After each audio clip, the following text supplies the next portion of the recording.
Hello, can you hear me? Okay, great. I was told that this is the time to start this deep dive.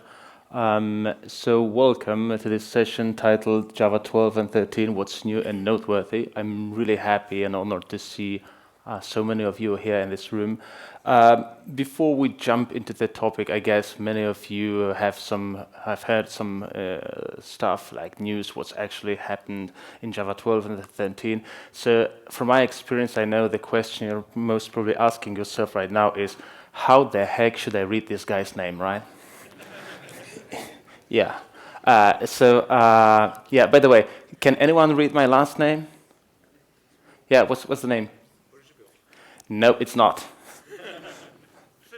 Yeah, congrats, you won jealous. I'm from Poland. The name is Przybyl, so contrary to my nickname in German, because in Germany I'm called the Piotr ohne Vokale.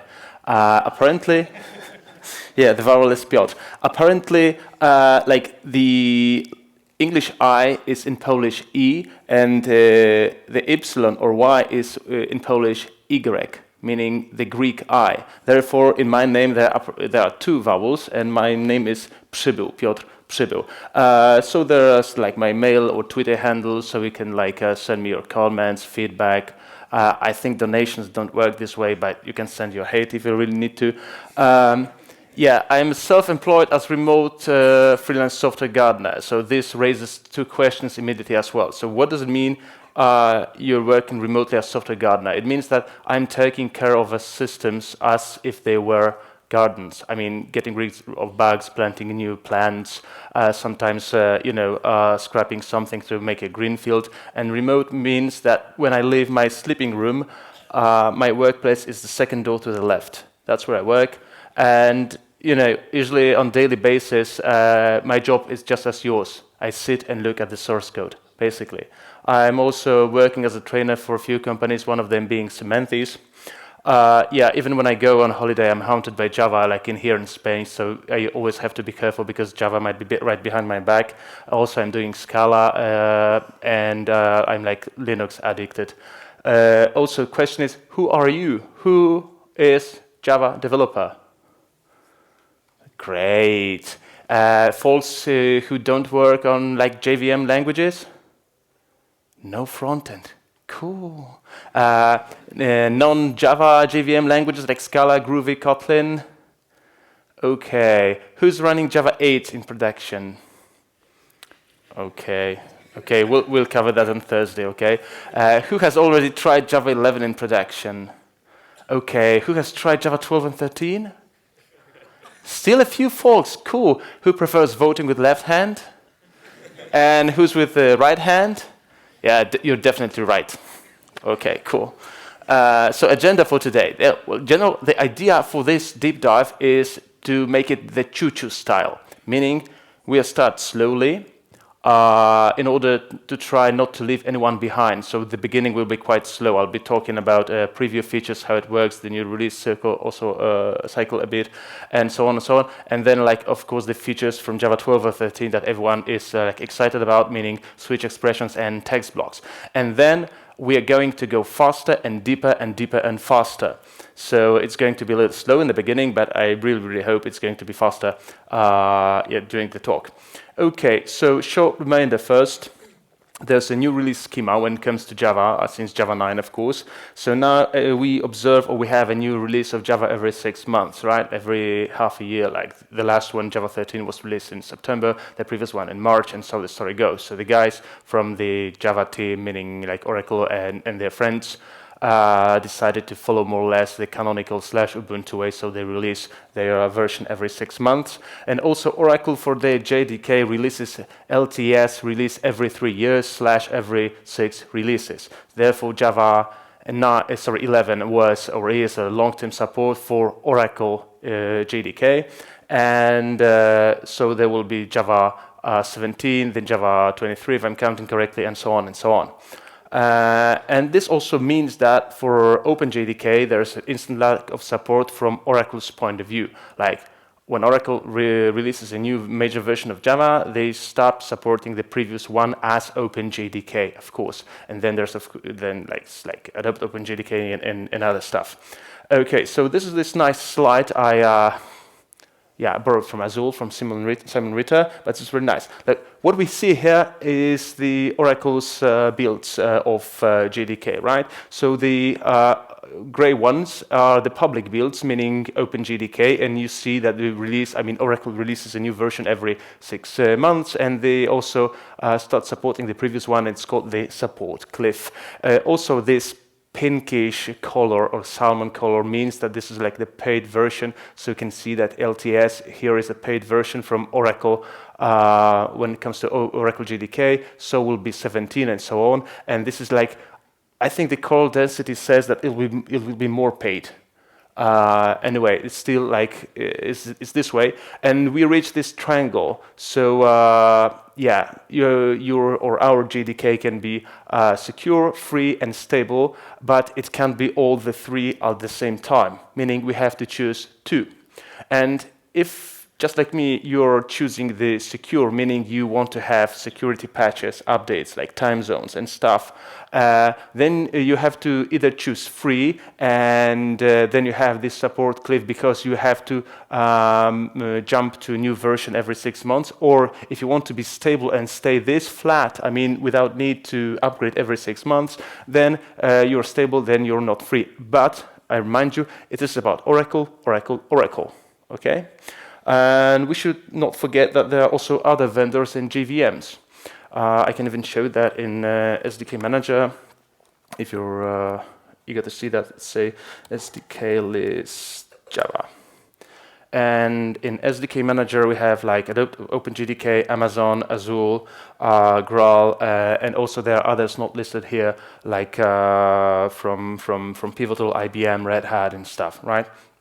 So there are also other vendors, meaning it shouldn't work no more this way, or it doesn't have to work anymore this way, that when you have this need to install or to run Java, you'll go java.com or oracle.com/java, or whatever the URL is, and you download Java from them. Okay, like Java is something more, something else. And this is quite shocking. Like when I do trainings on Java 11, people come, and also I suspect the same for trainings for Java 12 and beyond, that they come. They're quite happy that they are able to like experience this new Java, but they keep saying, but you know, we are here just for fun because we are not going to run Java 11 in production anyhow.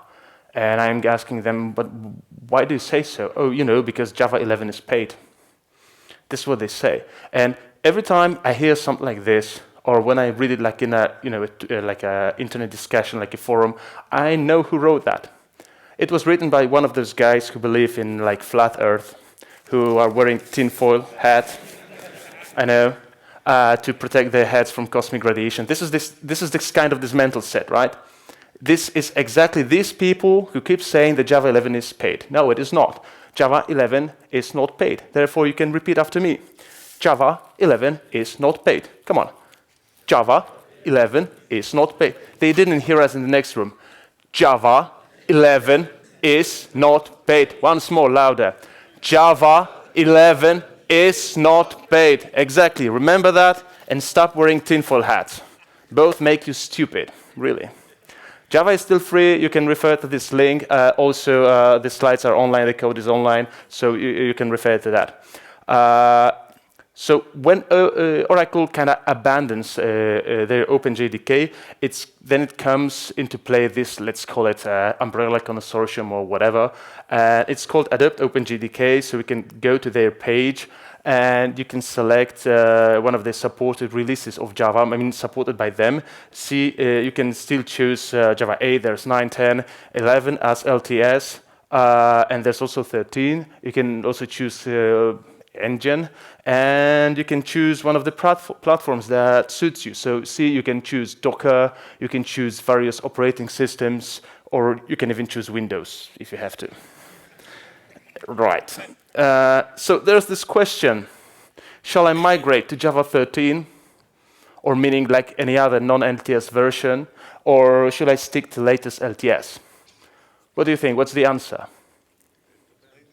We have highly paid consultants in the front row. It depends. Exactly. It depends. So when you consider migrating to non-LTS version, there are several aspects to consider. So first, it's this support cliff. So you most likely are going to observe this support cliff unless you find your de facto long-term support vendor. Like you can rely on Adobe OpenJDK, right? Or it's not sure they're going to backport everything like to Java 12. Therefore, maybe like some say that Azure will support like Java 13 and 15 even for a long time. Like I think they still support 7, maybe even 6. So this is like something you have to consider, that you might be forced to jump to higher version every 6 months if you choose non-LTS version. Cloud providers. I mean, you saw the list from Amazon. It's very nice that it compiles, it works for you, for your development, like pre-staging, staging, pre-prod environment. But then you have to deploy it somewhere. It has to exist in the cloud, right? And then the cloud providers might not support it, basically. So you have to choose like Java 8 and Java 11.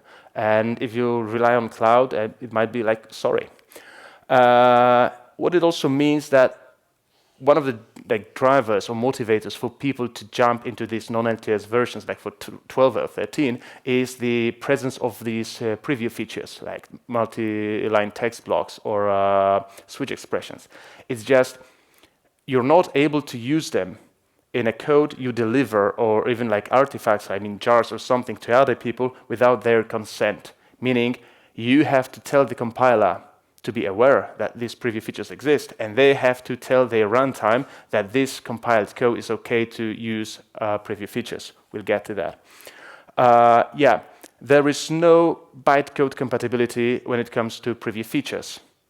Meaning, even if you use a feature like switch expression in Lambda style, and it looks exactly the same in the source code for Java 13, because it didn't change, I mean, this style didn't change between Java 12 and Java 13, still you have to recompile this code. So there might be source code compatibility, but for sure, it's granted there is no bytecode compatibility. And of course, there might be benefits from better performance for better GCs and so on. For example, some companies waited and are still waiting with migrating their stuff from Java 8 to Java 11, right?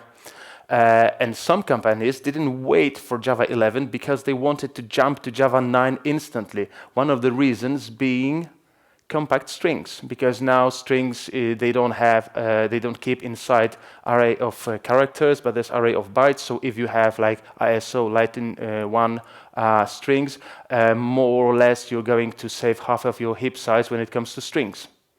So if you want to benefit from this performance improvements, you don't want to wait like 2 years for another LTS. You might want to save the money right now.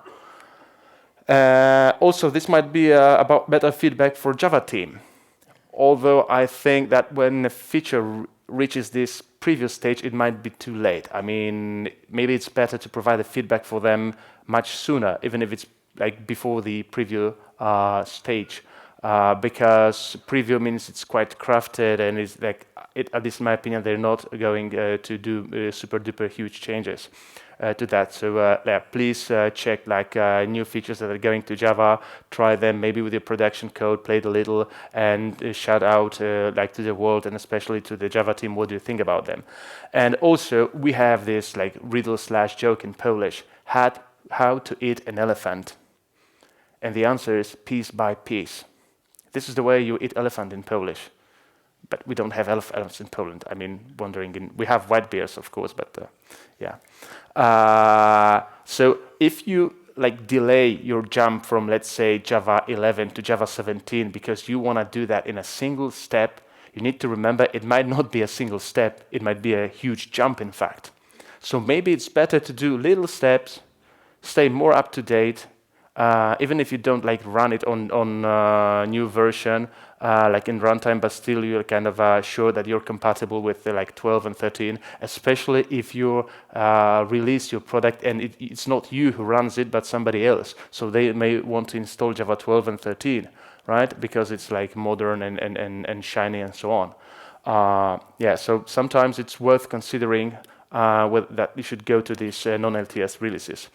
Oh, yeah, one thing I'd like to highlight, because some people say that, yeah, there's, Java 9, Java 10. We're waiting for 11 because 11 is LTS, meaning the non-LTS were like monkey-soft. No, they're not monkey-soft. They are, as far as I can tell, they are as much rock solid, and they are not different in technical aspects from 11. It's just they're not supported by that long by Oracle in Oracle JDK. Okay, and apart from that, I mean, how long the support lasts, there's no much difference. So it's not monkey soft or banana soft or banana feature or whatever. Okay, so let's go into Java 12. Java 12 got released in March this year. These are the JEPs. We're going to cover most of them, I think. There were, of course, 2 minor releases. One released as scheduled, one more after, another one released in 4 months later. So this one, what it covered was this new Japanese era, because Japanese emperor decided to retire, like he abandoned the throne. So there's a new emperor, so there's a new era, because in Japan, as far as I can tell, they're counting the time as in the 2nd year of emperor, and here goes the name, right? That's why they have a era with every new ruler, like emperor. And there was also another release, and there was Java 13 released like 1.5 ago, and with these JEPs, so you see there are less JEPs for Java 13, and I think we're going to cover them all. And there was already Java 13.09 released. Okay, 2 or 3 weeks ago. I think mostly the guys who are running the updates in their MacBooks should be happy about this, because they are addressing some of this stuff from this Catalina story. Okay, there are release notes. Please RTFM them. We're not going to cover everything, but it's really wise to read stuff. Sometimes 5 minutes of reading something can save you weeks of coding, right? So it's better to at least skim the list, what's new and so on, especially if you're into security, Kerberos stuff and so on, because there are some changes there as well. Okay, so the preview features. Let's discuss this concept of a preview feature. There are implementation of JEP 12, and we have to use this enable preview switch in command line to see them. And it doesn't mean cherry picking of the features. If there are 2 preview features, like in Java 13, we have the switch expressions and multi-line text blocks, then you can't say that you're choosing one and not enabling the other one. It's all or nothing. Okay? Versions must match. If you are using a feature which is a preview feature in given version of Java, then you also need to have a compiler for this very version of Java, and it has to run using the very same version of JVM. You can't compile a preview feature of 12 and run it using Java 13. Okay? This has to be recompiled and so on and so on. Preview features are for single Java version only. We have to use this enable preview and all these tools. We have to use it for Java compiler, JShell, and also we have to enable that in Gradle, Maven, and our IDEs.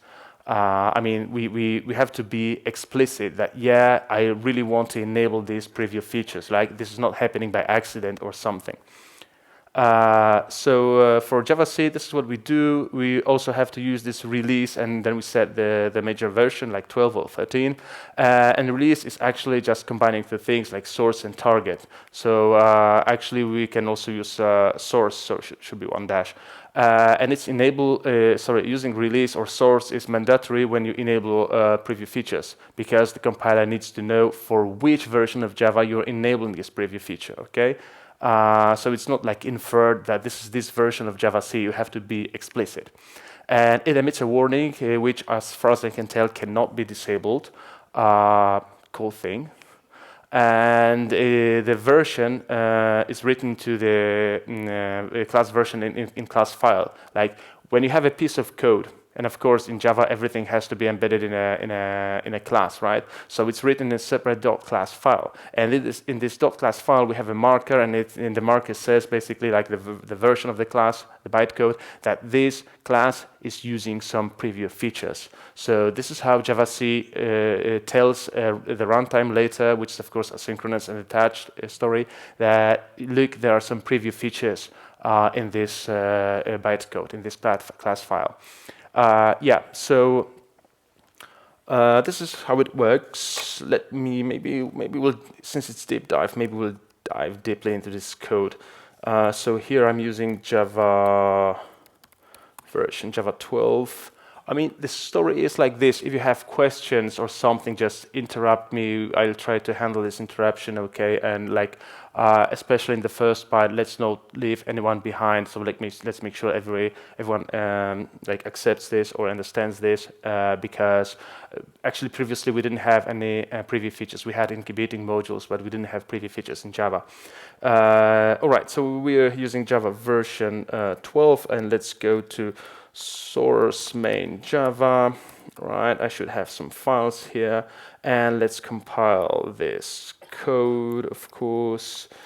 And yeah, oh sorry, there's another warning. Yeah, but this is like what it happens because I changed the code since then, because it's not compiling, it's running this code. That's why this warning was emitted, and this is the warning you can disable, and then there is this application being run basically. So this is what happens, okay? And when we try to Java-C this code, let's Java-C it without anything, just Java-C. This lessons checker, yeah. It will tell us that there is a preview feature, and it cannot therefore compile this code because it's not told to use these preview features. See, let's take a look at this. Yeah, because I'm using this, come on, I'm using this preview feature. Here we see the switch expressions. Yeah, we have to tell the compiler to enable these preview features. So enable preview. And still it doesn't work because I need to say for which release this is. Okay, so I'm adding also the release 12, and now it worked. Okay, so I have this file compiled. Of course, it got compiled just here in C2 in this place because it's not Gradle, it's not native.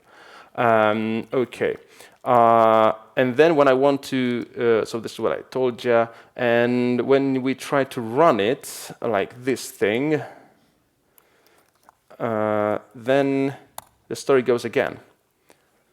So we need to explicitly say at runtime that, okay, yeah, we know that this like class files and jars are using preview features, so we're okay with this. We enable this, and then we don't have to say enable preview for which version because it's obvious it has to be my version. Enable.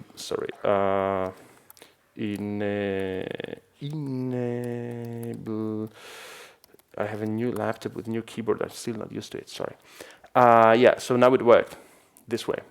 And okay, so what we might want to do is let's switch to Java 13. So I'm going to do like SDK list Java because I'm using SDK manager. So these are the versions that are available.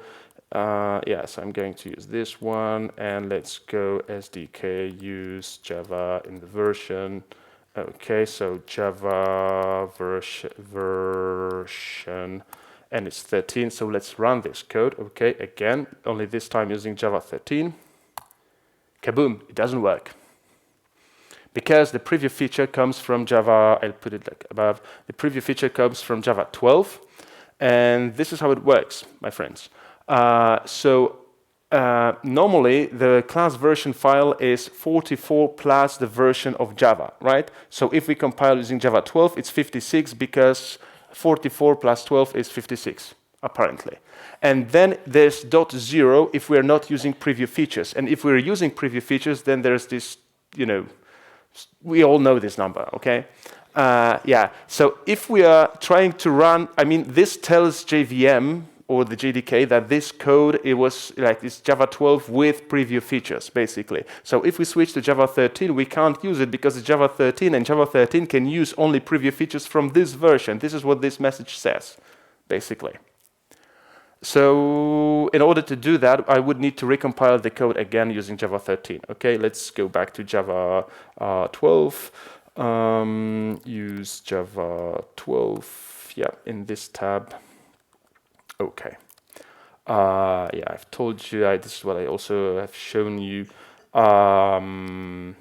Yes, exactly. So this is this linkage error and a supported class version. So it might look shocking at the first glance because, come on, I have Java 13, so why doesn't it run Java 12? It doesn't because it's using preview features. And the behavior of a previous feature could have changed between Java 12 and Java 13. That's why, one of the reasons. Another reason is just, they need to make sure that, there's the reason for this preview feature, so it's kind of like for the preview, as the name says. So they don't want to keep like every possible behavior that was there in the history, like in the previous times. Okay, so to set it in Gradle, we have to set it just as if it was a CLI argument. So we have to set enable preview, and also for running tests. You guys are running tests, right? And writing tests, right? I really hope so. Also for JVM arguments, when we want to run it, we have to add this enable preview. We don't have to set the release version because it says, it's set in Gradle's configuration, or it should be set anyway. For Maven, the same story goes. We set the release and then enable preview. For all these Maven plugins, we have to repeat this stuff, basically. And to set it in IntelliJ, this is what we do. We go to project settings, and we can switch. And there's also like asking us, are you really sound? Do you know what you're doing? Yeah, I know. You need to confirm it, and you have to opt in for these preview features for Java 12 or Java 13. This is what you do in the level of the project. However, the thing is a little tricky. Some call it a bug. Some call it a feature. I'll just call it the fact. It is what it is.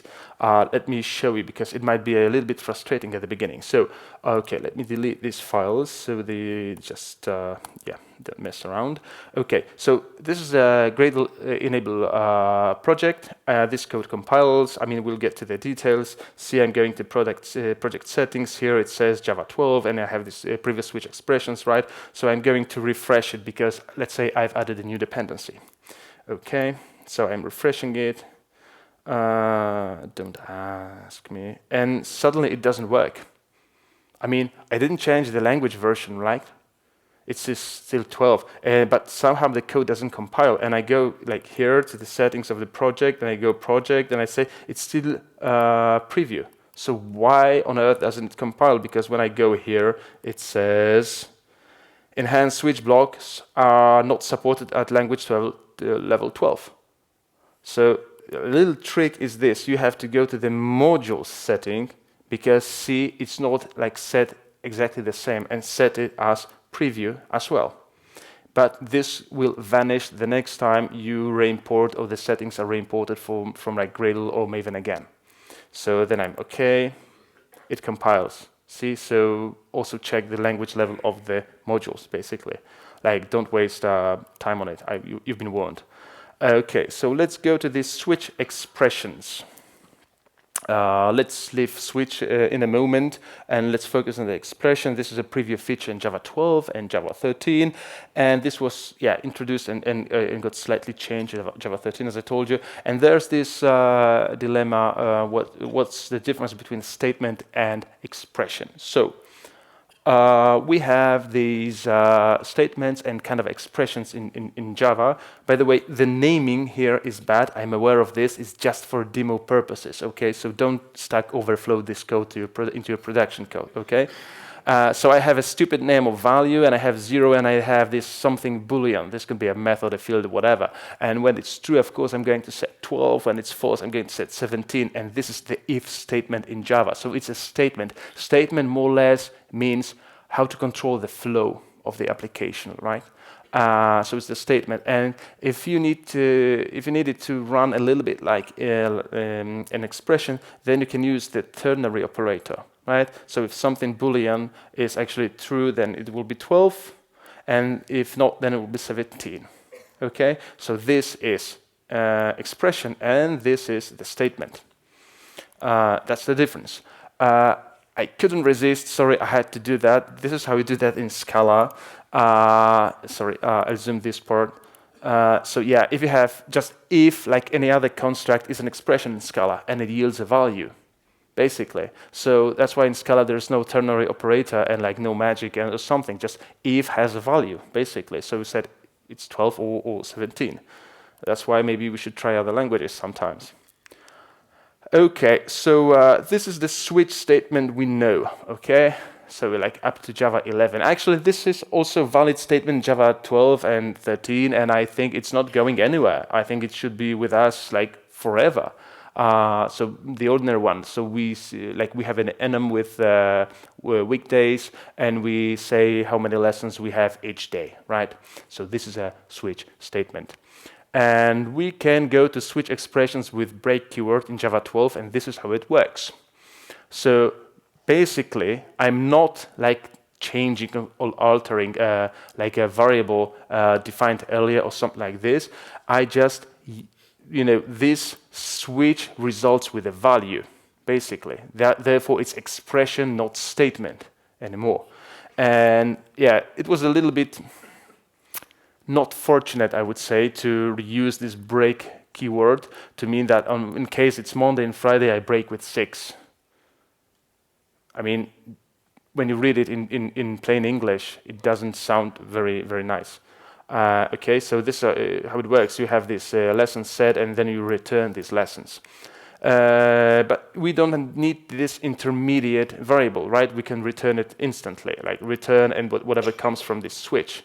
So this is how it also works. We can, of course, have defaults, because when it comes to enums, of course, you can enumerate, as the name says and the concept says, you can enumerate all the values. But when you're switching over like integers, for example, it would be quite challenging, I'd say. Therefore, you can have these defaults, for example, and of course, the default value for having lessons is to not to have any lessons, basically. And yeah, there was a feedback when this when this was released in Java 12. There was a feedback that actually overusing or reusing the break keyword is not the best thing, because what doesn't mean that you break a certain branch with a value. That's why they introduced a new keyword, which is yield.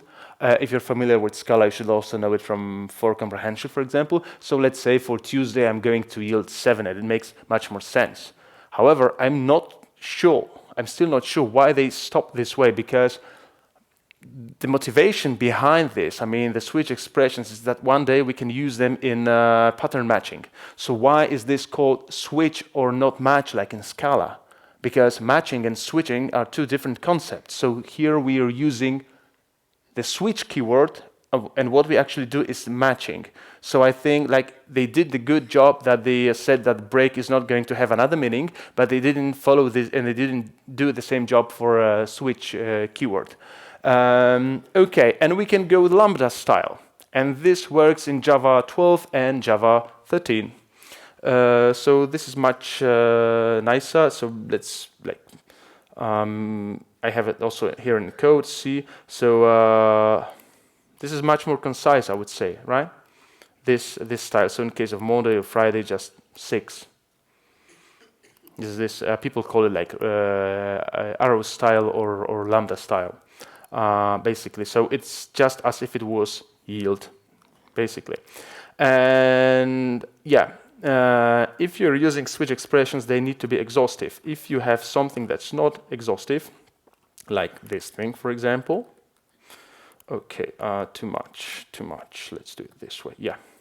See, then it generates compiler error, because we have some values of ints which are not covered. So this matching represented by switch is not exhaustive, basically. And this is what it says. So for integers, we have to add basically a default, and here we could just enumerate all of them, because obviously there are only 7 weekdays, as far as I know. This is how it works. You have to be, you have to be exhaustive. Okay. So this is more lambda style, or some actually call it the lambda style. And in this style, roughly speaking, the ideal state is that you don't do any fall through, like in C++, or like so this is the style. So we don't use breaks, because when I just get here into Tuesday, it's obvious I need to stop with 7, and so I don't need to add like breaks or yields or whatever else just to stop processing. Like I got in this branch, so this is it, and this means it doesn't mean going like below to subsequent branches. And blocks are still possible, my friends. If you're really in need for a block, because let's say you have to log something. Okay, I didn't log here anything, but just to like a standard output, and I wanted to log that somebody just dares to ask us if we have any lessons on weekend. I mean, how could they? Anyway, of course we have to break with 0. I mean, this is the Java 12 style. In Java 13 we would yield 0, but we want to like have a side effect, for example, or do it like do just many calls, not just yield a value. So yeah, these blocks with curly braces are still possible, of course, and return is not allowed in switch expression. We can't return because, like, as far as I know, initially they thought that maybe we should return from switch expressions. But someone said, or maybe this was like many people were saying that, okay, but then it's ambiguous. We don't know if this return means just return from the switch expression or return from the enclosing method. Right? So they said, yeah, too many meanings, like context is overloaded, it's context dependent, so that's why it means there's no return from switch expressions. Let's see what the compiler says. There should be another code for this, yeah, like this one. Okay, and it says, outside of a closing switch expression. So we could break in Java 12 because it's Java 12, and we don't need this break because this like the last statement, so we can get rid of this. But yeah, you have to break in Java 12 or yield in Java 13. You can't return from a switch expression, and this might be shocking. You can still return from switch statements. And now you're wondering, what the heck? But there are arrows. This is this lambda style, right? So how is this switch statement, not expression? It's because, sorry, I don't hear your answers. Exactly. So I have jellies for you, sir. Catch. I throw, you catch. Perfect jelly handling. Exactly. We're not assigning whatever this switch is like yielding or would result in. Therefore, it's not switch expression, it's switch statement. This thing. And switch expressions don't define their types. I should also have, this piece of code. It's not the best piece of code under the sun, but let's just do this. We can, okay, Let's run this code in JShell, because why not? JShell enable preview. Right, and then switch. And of course it's 5 and it's 8, and I'm very small because we got something smaller than 5, so it was very small. So now a question for you. What's the type of this switch? Object. Any other? I mean, sorry, it's not a valid answer. Any other? I mean, we could add, or we could set it as an object, okay? Object. But it's like, it's obvious. Everything except primitives is object. So what's being inferred here as this stuff? Any other ideas? Sorry? Integer, we can set integer. Yeah, why not? Let's try. This is deep dive. It doesn't work because I can't yield string in such case. So what is it? String. Okay, let's go for the string. Sorry. Then we have the integer. Generic. Sorry? No, it's not both. I mean, it is both and it's not both. So how does it work? In general, this is not related to these switch expressions. It's just a little like a how do you call it? A puzzle riddle of this local type interference. So it basically finds. Of course, it's not the object, but it like goes down in inheritance tree and tries to find the lowest common ancestor, right? So in this very case, I think it's serializable. That's why we should get rid of serialization. I think Brian Getz is going to have a session on this, right? Because okay, this let's pretend this goes out of the record because they have these beautiful projects, like Project Amber and Valhalla and so on, and they like every week or 2 weeks they get excited. Yeah, we're so close, and then there's somebody sends an email. Okay, guys, but what about serialization? And they, oh come on, yes, bloody serialization. Maybe one day they will get rid of serialization from Java, so we won't have serialization as we know it today. Maybe this day will happen. Maybe I will not get retired before this time. I really, really hope so.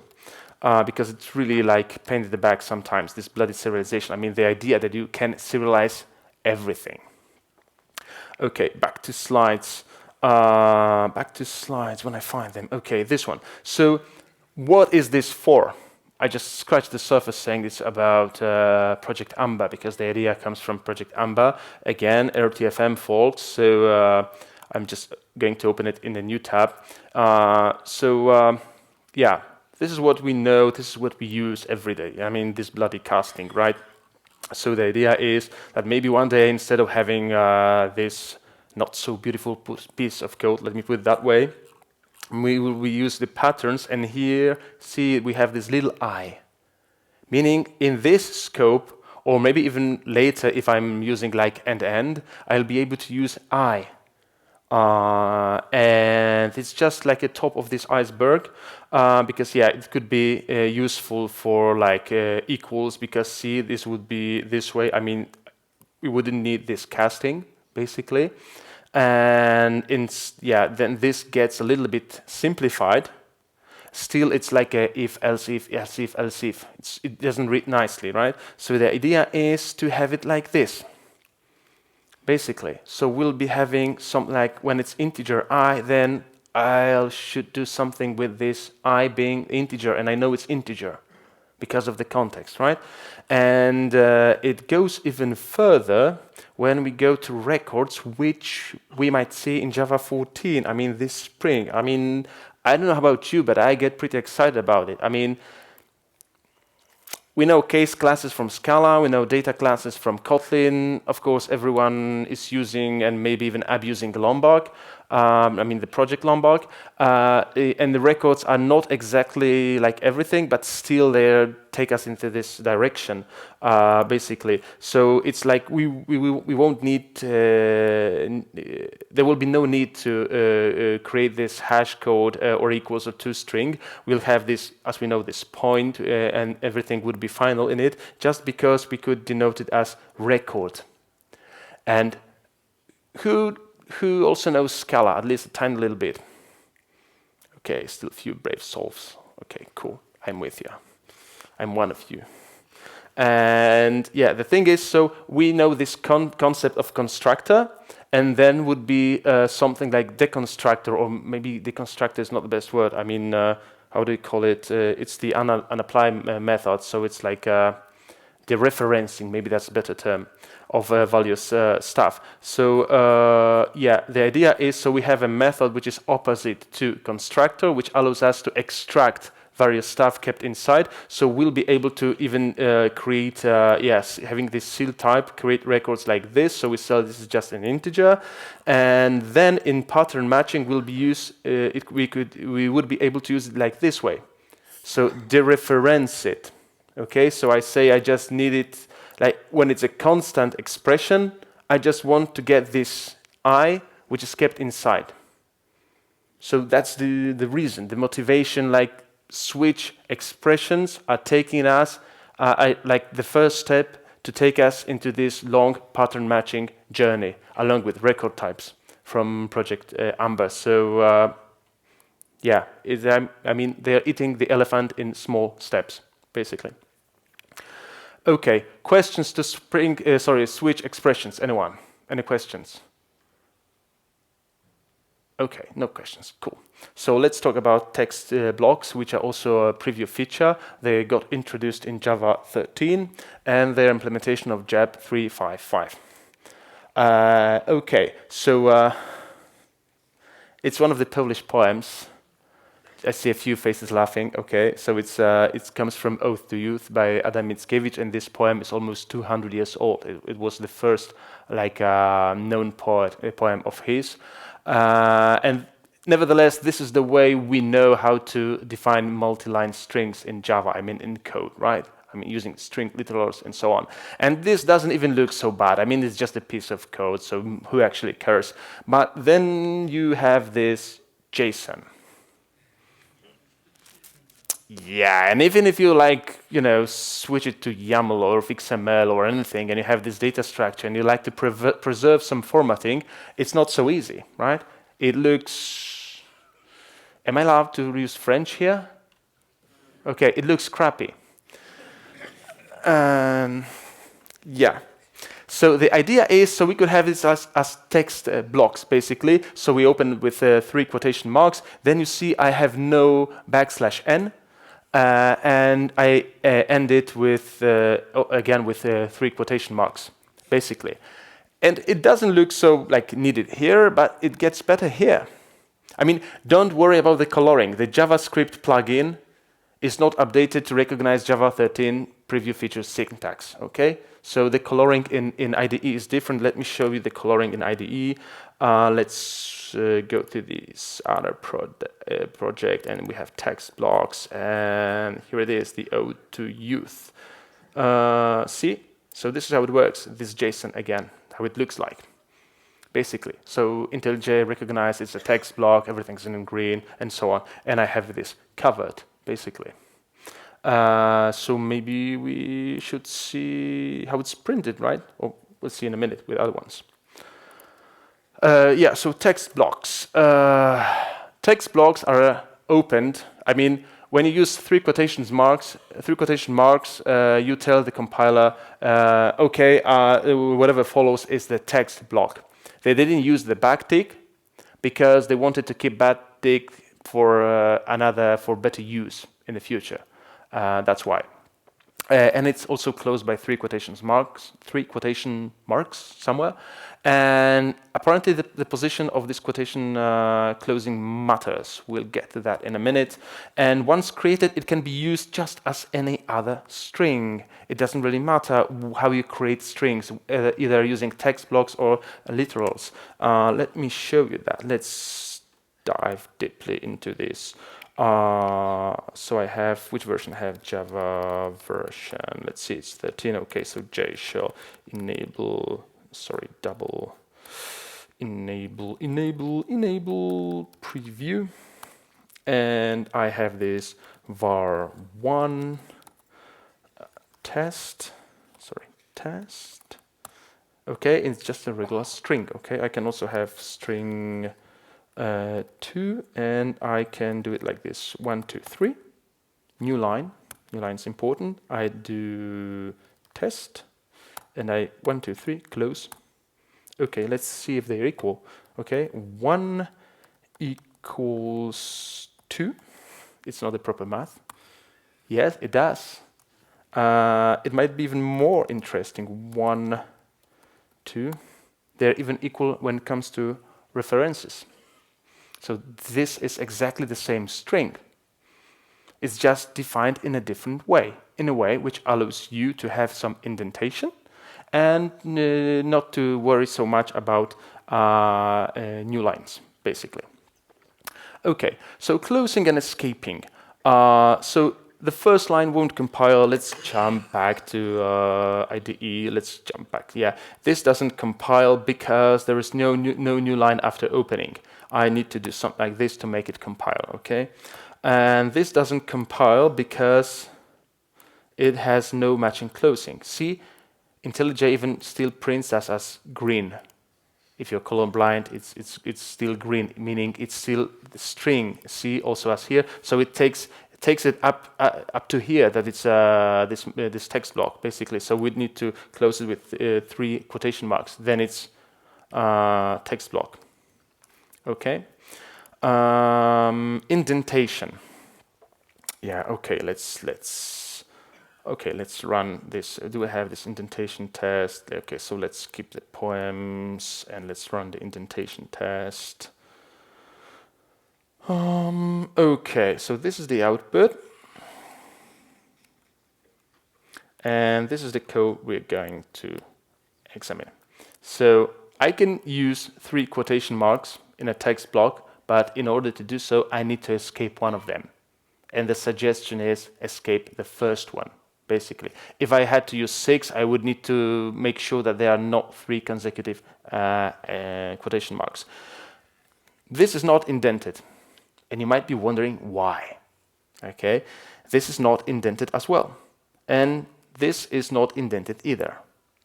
Despite you see this indentation here, like, come on, what the heck? Excuse my French. But this one got indented, as you can see. And this one got indented, and this is also very indented.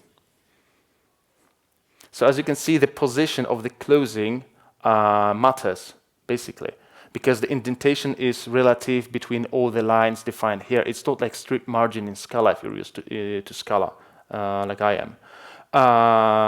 Yeah, so this is how it works. Indentation works this way. At least one line, like, because the compiler takes a look at this text block, and this is the outcome it wants to have at the very end, that at least one line will have no indentation. And that if the closing is in its own line, it counts as one of the lines as well. And lines with empty spaces aren't taken into account, like they're kind of ignored in this algorithm, and all trailing spaces get removed. I'm not sure why, but they are. And white space characters I counted equally because, you know, there are these holy wars whether a tab should be 8 spaces, 4 spaces, 3 spaces, 1.5. Let's like they didn't want to get into this, okay? And they don't know how your IDE is configured. I mean, how many tabs spaces the tab takes. So they said with a simpler rule, every white space character is counted as just 1, basically. So it might look difficult, but actually it's quite simple once you visualize this. So let's see, where do I have this code? I had this code somewhere. Yeah, this one. I'll enable white spaces to make it nicer to see. So see, this is this code. And it got printed here. Spaces, tabs, and more spaces. And here you see that tabs is more indented than the spaces. So why is it displayed here and the spaces still has some indentation? It works like this, my friends. I'm not sure if you're able to see because they are very tiny green dots. Sorry, gray dots. I think you see them. Okay, so it works like this. There are 4 lines in this text block. So the compiler tries to get rid, I mean, if there is no line, without or not starting with white characters, it takes the first white character from every line and deletes it. Sorry, English is not my mother tongue. And then the story goes again, another character, and then again. And then we have tabs, which has no white spaces anymore in the beginning, right? So this is the result of this indentation evaluation or whatever we call it. Right, and once you know that it's like basically chopping, if all the lines have white characters in the beginning, it's chopping 1 white space character, and it goes on, at least one until at least one line is no more starting with white space character. Basically, this is the algorithm. So once you know this, things like this are obvious why this is indented. It's indented because this is white space character, and like these two tabs get chopped. That's why the third is preserved. And here, like it's 3 tabs and 3 tabs. That's why it's not indented. Okay. And we can also keep empty lines. We can have many empty lines. You see they are kept, like these 2 empty lines from here. Yeah, were kept. Like, yeah, I had these 2, so I have these 2 as well. See here, 2 lines as well. And yeah, so once we create them, they are just simply speaking strings, only without need for explicit white spaces and this new line characters and so on. So escaping works exactly the same way, and also does the concatenation, obviously. So here's the example. See, I have 2 text blocks, one ene and second due. So I can still put escaping works, and I have this ene due, and I can concatenate it. See, I have this ene due, basically with 2 tabs in between. And also, I can use there's this formatted method, for example. So it's just like a string, and because we have no interpolation, like for example in Scala, so I can use the $sign and the name of the variable and something like in other languages as well. So that's why we are using this string dot format, and I can use it. Let's see this my username and the PID of this process, basically. So it's still working. You see the results in here. Okay, so fortunately or unfortunately, depends on your point of view, text blocks are not raw string literals. Raw string literals were meant to be more raw with backtick operator, and many people got crazy and happy or whatever that it's going to be in Java 12. Apparently, it got unmerged. I mean, it was available in some Java 12 preview versions, then it got unmerged. So text blocks are not raw string literals. Please don't confuse them. Some say that raw string literals are still in a play, meaning that okay, there would be too much confusion, so they kind of rolled back the stuff, unmerged the stuff, but they're still in the game, they're still on the table, and maybe one day we'll see them in Java as a preview feature or real feature. We'll see. Non-preview features, sorry. There are also new methods in a string class and also in string objects. So we can indent manually by given number of spaces. You provide a number of spaces. We can strip the indentation, so you'll get exactly the same result like what the compiler does. And we can transform the strings. This can be used in streams, for example. Also, let's go to this. Yeah, I can have 12, and I can say transform and then call integer parse int, if I remember correctly. So there's a method, and it can map your string to something else, and this is basically this converter method lambda or something. And we can also get what's the formatted, and that's a nice case. So instead of calling static method, they introduced a new method called formatted, and it's for time being it's set as deprecated for removal because it's a piece of API that's kind of a companion of these text blocks. That's why it's set as for removal using this enhanced deprecation mechanism we have now, and it says that it's deprecated since 13, meaning in 14 it might be gone if, for example, text blocks are gone as well. But if text blocks do that, I mean if they make it and they are released in Java 14 as a regular feature, then this deprecation will vanish. Of course, this method will still be here, and it's basically what it does is just instead of having static call, you see I am able to make this dot formatted and accept that it does exactly the same job.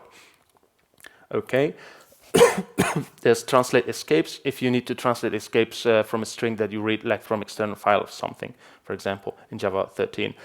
There's a programmer's guide to text blocks. Very nice article from one of the creators or caretakers of this feature. If this loads or it doesn't. Okay. Anyway, they, for example, explain how it works with this indentation spaces. Yeah, sorry, site can be reached. Apparently, the internet is no more. Okay. Questions to text blocks? Do you have any? There's one question, sir. Yeah. I'm somewhat surprised that you don't have a new line at the latest, the last three double quotes. Yeah.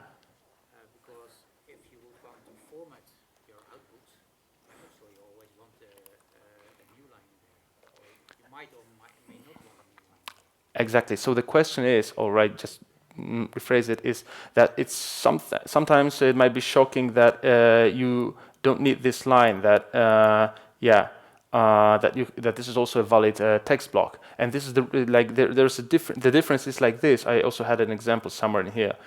See this one. So it doesn't have to be a separate line, which also counts in this indentation game, and then you don't have a new line here. See.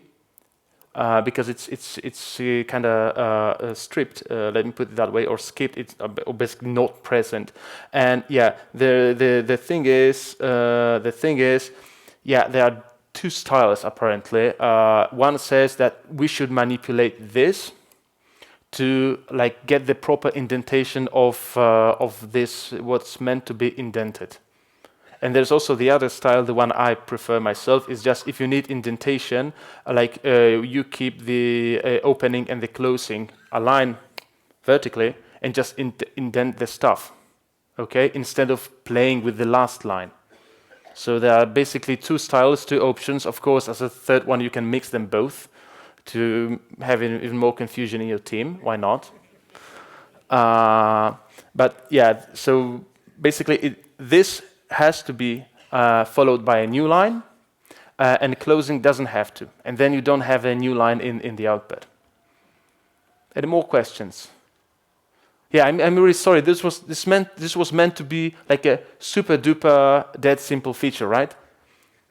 And then some people say, okay, you need like 10 minutes to explain it. Yeah, I know I need, but what can I say? It's not like strings from Scala, for example, where people have this pipe character strip margin and voila, and everyone understands it. For a reason, they decided to choose their own path. I'm not sure it's the Jedi path. But we have what we have, and we're diving deeply together. So even if the waters aren't clear, sorry, you're with me. Okay, so compact number formatting. We are in this world of Internet of Things, and sometimes you have these small displays because, let's say, apparently your light bulb also runs JVM and stuff, or we have these displays in, I don't know, bus stops or whatever. And then there was this need for compact number formatting. This is this ticket for this. This got introduced in Java 12, and what it does is just you can get instances of compact number formatter, and you can format, for example, 1000. And it also might include rounding.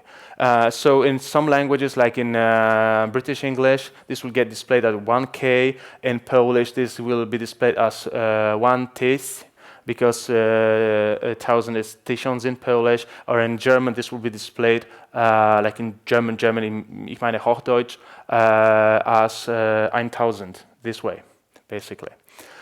So let's do coding. We are developers. We love coding, aren't we? Okay, so I said Java 12, so let's switch to Java 12, and we should have compact number format. Yeah.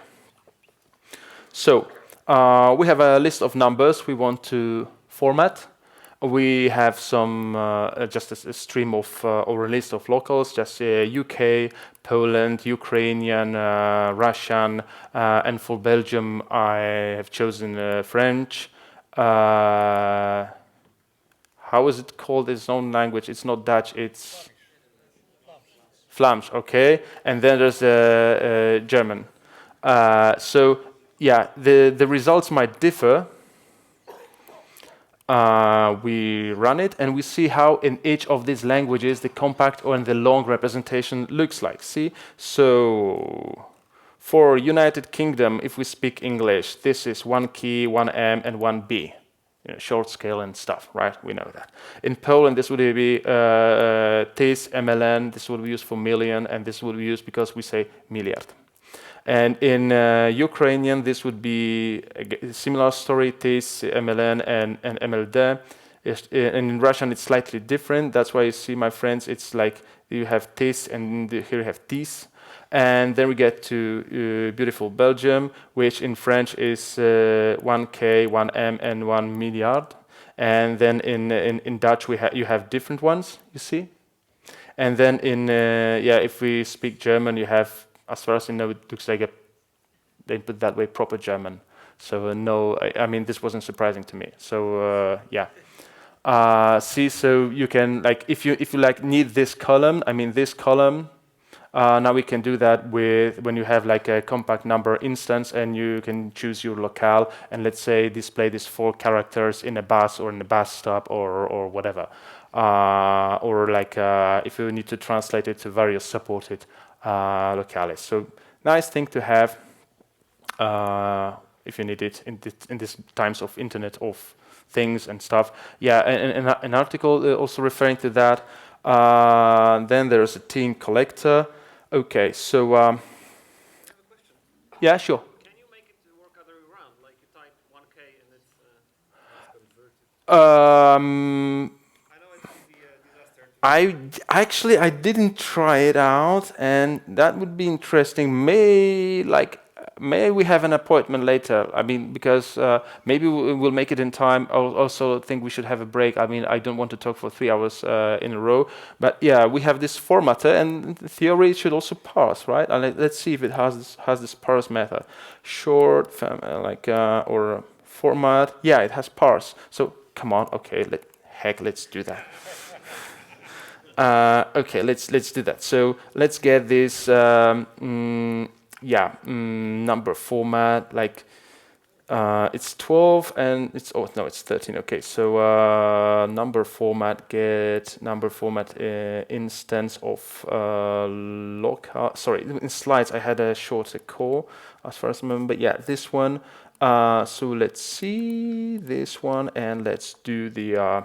That's why JShell is great for such demos, right? And in playing, we don't need any more this public static void main. Like, okay, formatter, and let's go this way, and yeah, just get the instance. Sorry, I need to import it. What class it is? This is. It's. Come on. Java text, of course. So import Java text. Okay, and then again the formatter, yeah, and user wanted to format parse. By the way, this is like not the best name of variable, right? It should be named formatter if we're going to parse, but because anyway, you get what I mean, I hope. 1K and 1000. Okay. Wave your hand, where are you? Sorry, then you doubled it. See, so it also works the other way. Cool. AI, I would say. Okay. Yeah. So this was it. Team collector. Do you know, because it got introduced in Java 12, and do you know this command in Linux/Unix? T. Yeah, okay. Many people know. Cool. I mean, it's a cool room to be in. Really. If you don't, let's do that. Let's do P and let's do man T. And this is what it says. Read from standard input and write to standard output and files. Meaning, you have an output, let's say of a command, and you want to print it in the screen, and you also want to store it in a file or 2 files, like append it to, let's say, 2 files, for example, or just 1 file. Then normally when you have like in Linux echo something and we append it to a file somewhere, right? And if we want to append it to like show it and append it, then we use the T command in Linux. This is what we do. That's why we also have this concept of team collector. And this is the signature, so I'm pretty sure you can figure out what it's all about. Okay, next thing, joking. This is the signature, and this looks a little bit nicer. And what does it says? What does it say? It says that we in the collectors, of course, we'll get a team collector, and it accepts 2 collectors. So each collector has to accept elements of type T from our stream, because we have stream of T's, and then it might have 2 result types. I mean, this can be the same, this can be something different. It's just like R1, R2. And then we have a merger, a lambda, a method, or whatever, that can merge the results from both collectors, basically. So what's because why we need this team collector? I mean, what's the point of having it? Yeah, let's go to the code. I mean, code never lies, right? At least in theory. We have it, the team collector.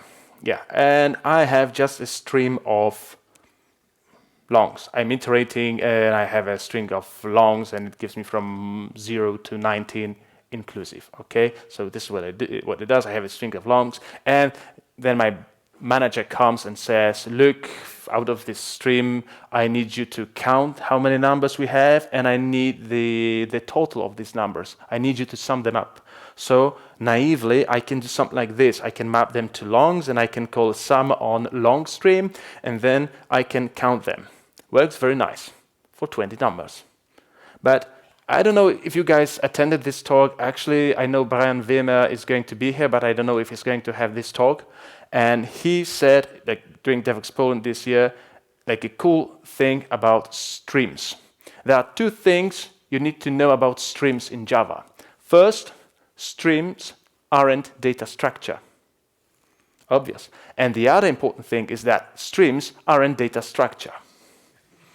Okay? Streams are just kind of a way of describing what you want to do with the data. It's not data structure itself. That's why when I have 2 calls like this, I'm instantiating 2 streams, meaning wasting CPU, memory, time, generating CO2, and so on. So I can use reducing. I have this nice class. It's the recordish type. You see? It's kind of a named tuple. And we still don't have record types in Java 14. If we have them, I would just write record with these 2, and I then need to create like this 2 string and another constructor and so on. But this is like a simple accumulator with 2 string. This is what this class does. And I can use reduction. So yeah, I can do like this. For reduce method, I can have like an empty accumulator. Then when I have an accumulator and I encounter a new element, what do? I bump the count by 1, and I add the value of this element to our sum. And I yield a new count and sum, of course. And then what happens when I have 2 accumulators to combine? I add the counts, and then I add the sums. It's quite obvious, right? But it's like a simple task. And for this, I need to use the reduce, and it's a lot of boilerplate code, basically. And I'm not able to use this sum or count. So we can also use team collector, and it works like this. I have this, and what's important here, I have this gimme stream called only once. So I'm not instantiating, not creating 2 streams. So I save CPU, RAM, and so on. So during single pass of this stream, I'm doing 2 things. Counting and summarizing, right? And also I can do the same with teeing. So in a single pass, I get this collector teeing, and I call counting collector to do the counting part, and I am calling the summing collector to do the summing part. And then I have, when the whole stream of longs is processed, I have 2 numbers, one for count, the other one for sum, and I'm just merging it. Merging them, these 2 numbers, using the constructor of this count and sum, tuple-ish, recordish type, basically. So see, this and this do the same thing, but this might look a little bit simpler. That's one thing. The other thing, when I have this collector and this collector, I can reuse them. clean code, don't repeat yourself and stuff. You know what I mean? I mean, we are getting in this direction, okay? And yeah, so we can like run this code and see if the results are exactly the same. Apparently they are. So when I do separate calls, this is what I get. When I do reduction, this is what I get. When I do teeing, this is what I get. But yeah, this one looks interesting, right? Remember, folks, don't reinvent the wheel because we have a collector summarizing long collector, okay? So if you're not afraid of getting like an average or a minimum and maximum value, you can just use summarizing long. Again, 2 minutes of reading the internet could save you a lot of typing, okay? And we can go even further. See, like this is not best example because in this moment I don't have any new record type or tuple or something like this. So what we do in Java, we either have these Apache commons pair, or we use 2 elements array. So this is bad code, but it's a real one. So again, I have this gimme stream, and this time I want to count how many even numbers I have in this stream and how many numbers are divisible by 3, basically. So see, I want to collect the results of this stream using teeing collector, and then one collector is filtering the numbers and counting how many numbers like pass this filter. I mean, how many are divisible by 2, and this does the same job, only counts the numbers divisible by 3. So actually I'm calling like collect, and I have one collector, this filtering used twice and counting used twice. So actually I have 5 collectors and I reuse them. I didn't have this count and stuff, okay? And this is like the result. I have 10 even numbers and 7 numbers divisible by 3 from 0 to 19. Okay, so that's the reason behind teeing, basically. Yeah, so this was it. Yeah. Again, teeing collector makes a lot of sense if you have already some other collectors you can reuse, basically. So there is no need to like reduce and stuff. You can just tee 2 collectors and like combine the results in the last step. Just to like probably answer the question that will arise, no, there is no variant of the method with 3, 4 or more collectors to tee, but you can just, you know, combine them. They're just like do the binary tree stuff, basically.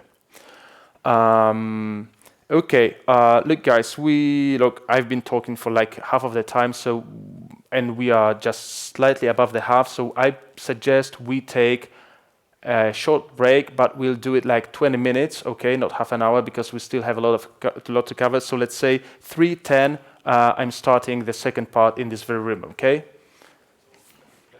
Welcome back after this short break we had in this deep dive session on Java 12 and Java 13.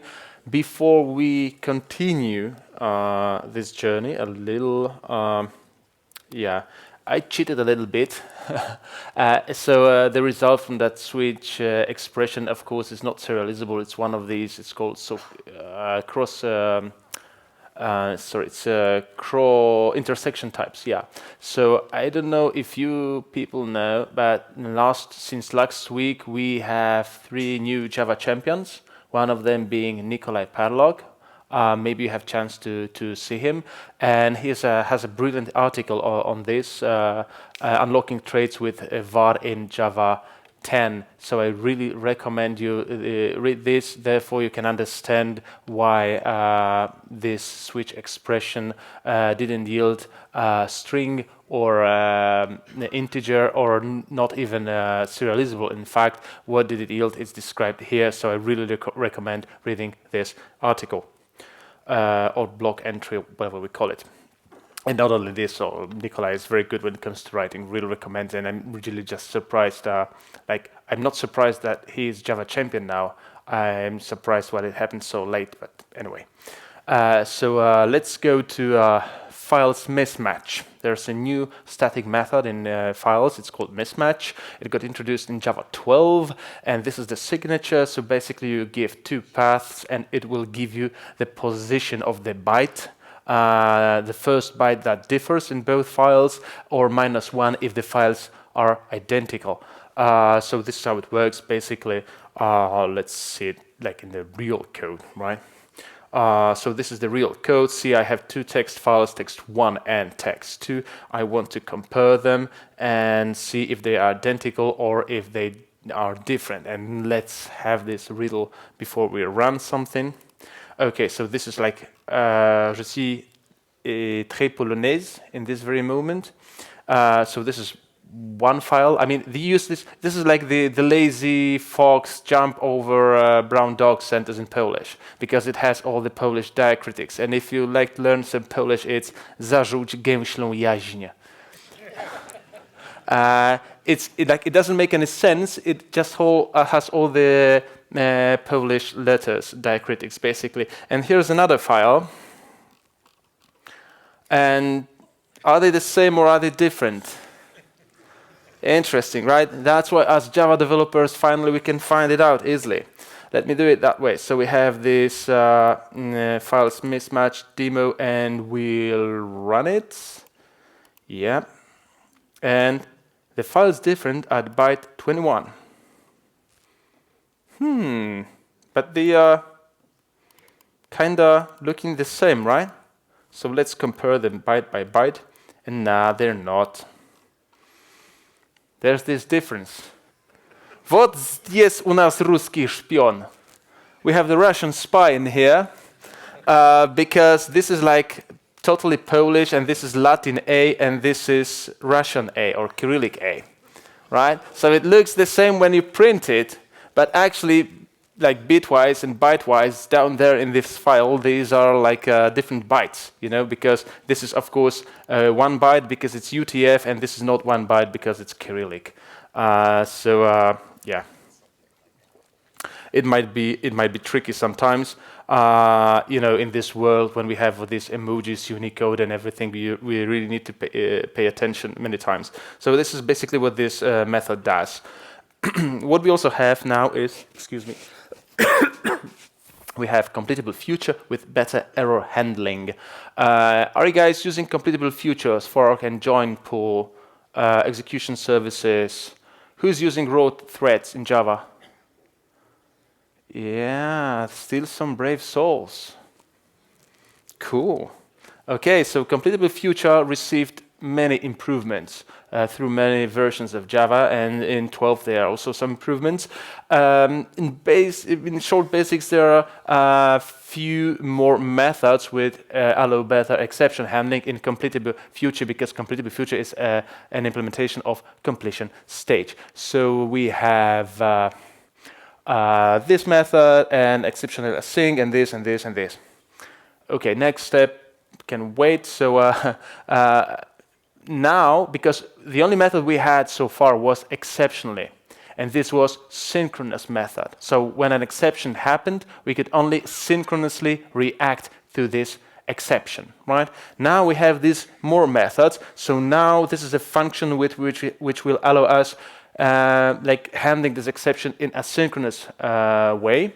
And in this overloaded version, if you take a look here, it even shows that we can like run this handling on a different executor service, basically. So think another thread pool, basically. Let's say when you have to react to exceptions, and actually the only thing you can do in certain business cases is, let's say, send an email.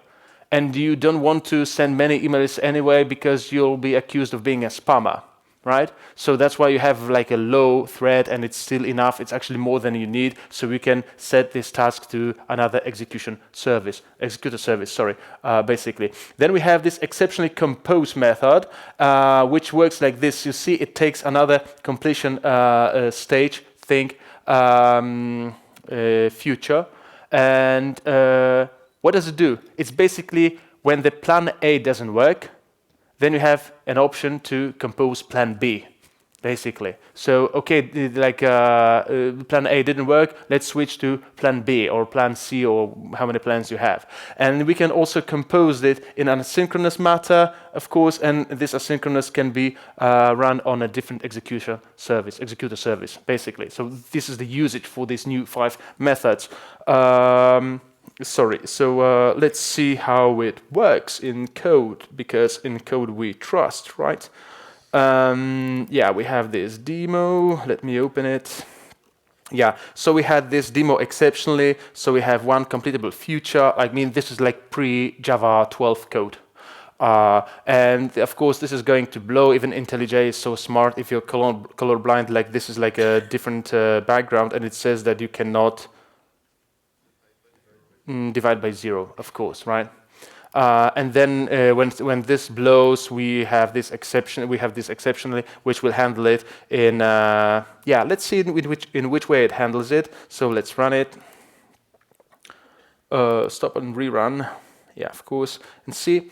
Of course, it blew because we had this exception, and we finally accepted 0. But what's important is that everything happened in the same thread. Right? So the same thread reacted when an exception happened and we wanted to handle it.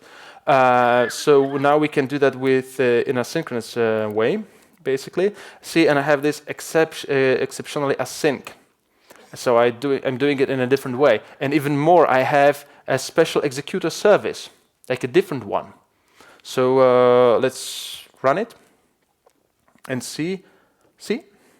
Like, we were using the fork join pool, like the default one, and things blew. Like there was an exception. So we have a new executor service, which is just like one thread executor service, C executor single thread executor, and then just using name thread factory. Because I really suggest when you create like thread factories and threads, you should name them.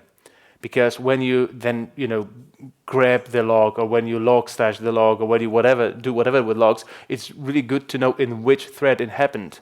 If you have this concurrent, reactive, or whatever applications, that's why I have this name thread factory. And you can see that it was the first error handle thread, and this was this thread handling this in a synchronous matter. Of course, I'm not going to show this that's fully asynchronous and so on, but you can see we can set it to another executor service, and we can go to this exceptionally compose. So I have this plan A, and of course, by the way, see how smart this thing is. I have this array of ints, and I'm like dereferencing it again and again, and it's so smart that say that this index is out of bounds. I mean, the IntelliJ, a good job, really.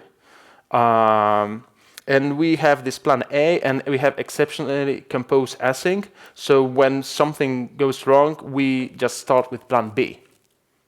Yeah, so that's the reason for this exceptionally compose whatever. And also we're going to use the same executor service for error handling. See? So message, something was going to blow and things were wrong. So this is the composer doing also same things. And then we have, because we have our final plan, and our final plan is like compose plan A with plan B when things go wrong. Okay, that's why then apply async and accepts. Yes, here it shows that it's going to still use fork join pool because I told it to, like use the common pool. Basically, that's why we see that in this log here. And we can, of course, compose in a synchronous way as well, because why not?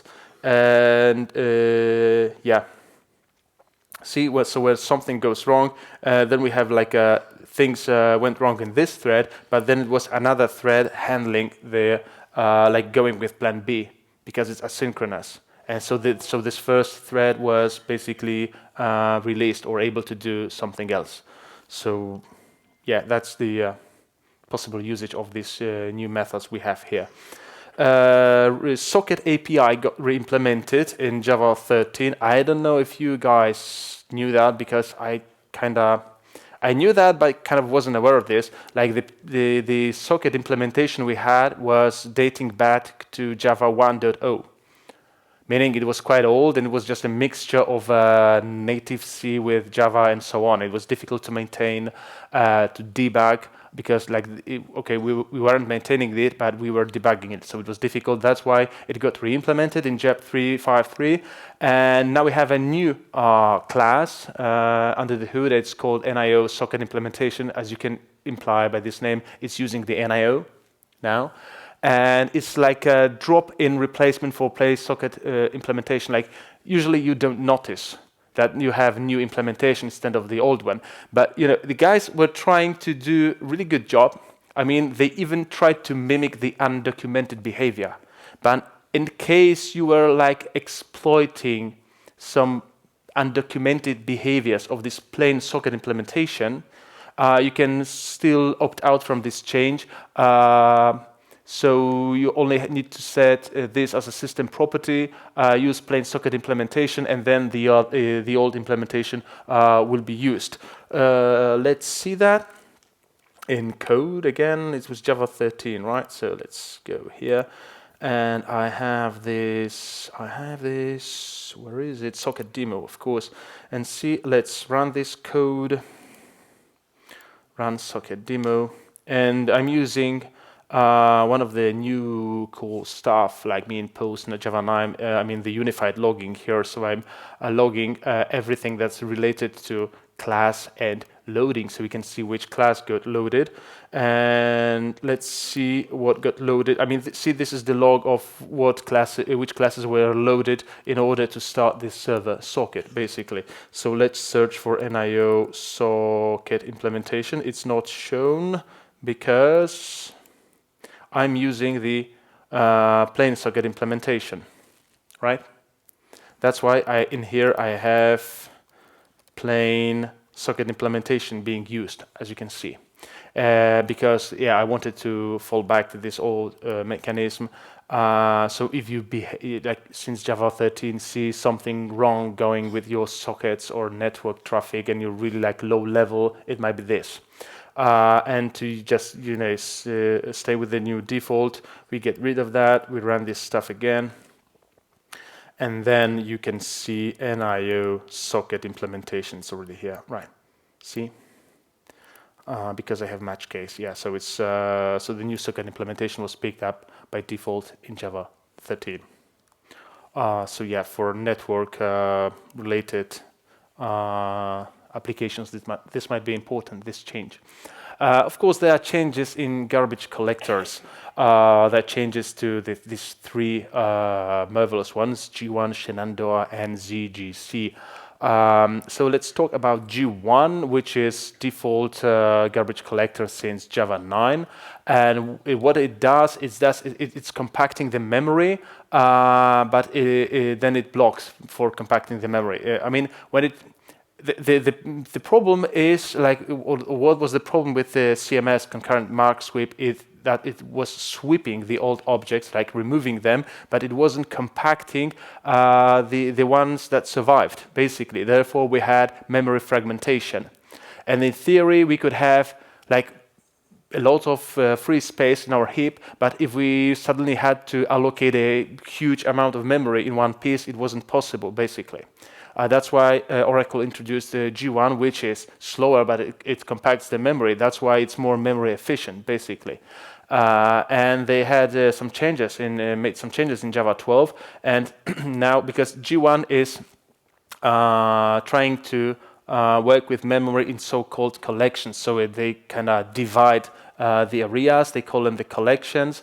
So when they're collecting these areas, which are divided by some heuristics, and heuristics, when they are cached, there's this problem with cache. I mean, we've reached the problem with naming. Now there's a problem for cache invalidation, right? So sometimes the cache is not valid, and the G1 doesn't know that. So previously there was a chance that when these stats were incorrect, the G1 could stop the world for way much longer than planned. And now G1 can abort this and continue in like next pause, next cycle, okay, and of course updates the stuff, so we don't have this accidental such long pauses in G1 since Java 12, and yeah, it can also return unused memory to the operating system.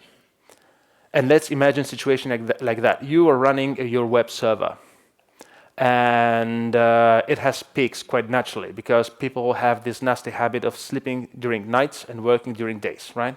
So you have peaks at daytime, but at the nighttime, the server is mostly idle. Like doesn't have many requests and so on. The thing is, with these old versions of G1, once it occupied the memory, like put it into the heap, it wasn't able to give it back to the operating system.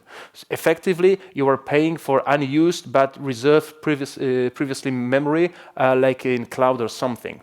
Okay, so there was a few brave souls who did this experiment, and these are like takeaways from their experiments. They played with Tomcat, and they saw that at night, in such scenario, the memory consumption by VM dropped by 85%. I don't know how it works for you, but for me it's huge. Like for like half a day, like every 12 hours more or less, or even for 8 hours, just drop that significantly. I mean, it's saved money, saved CO2 and stuff, right?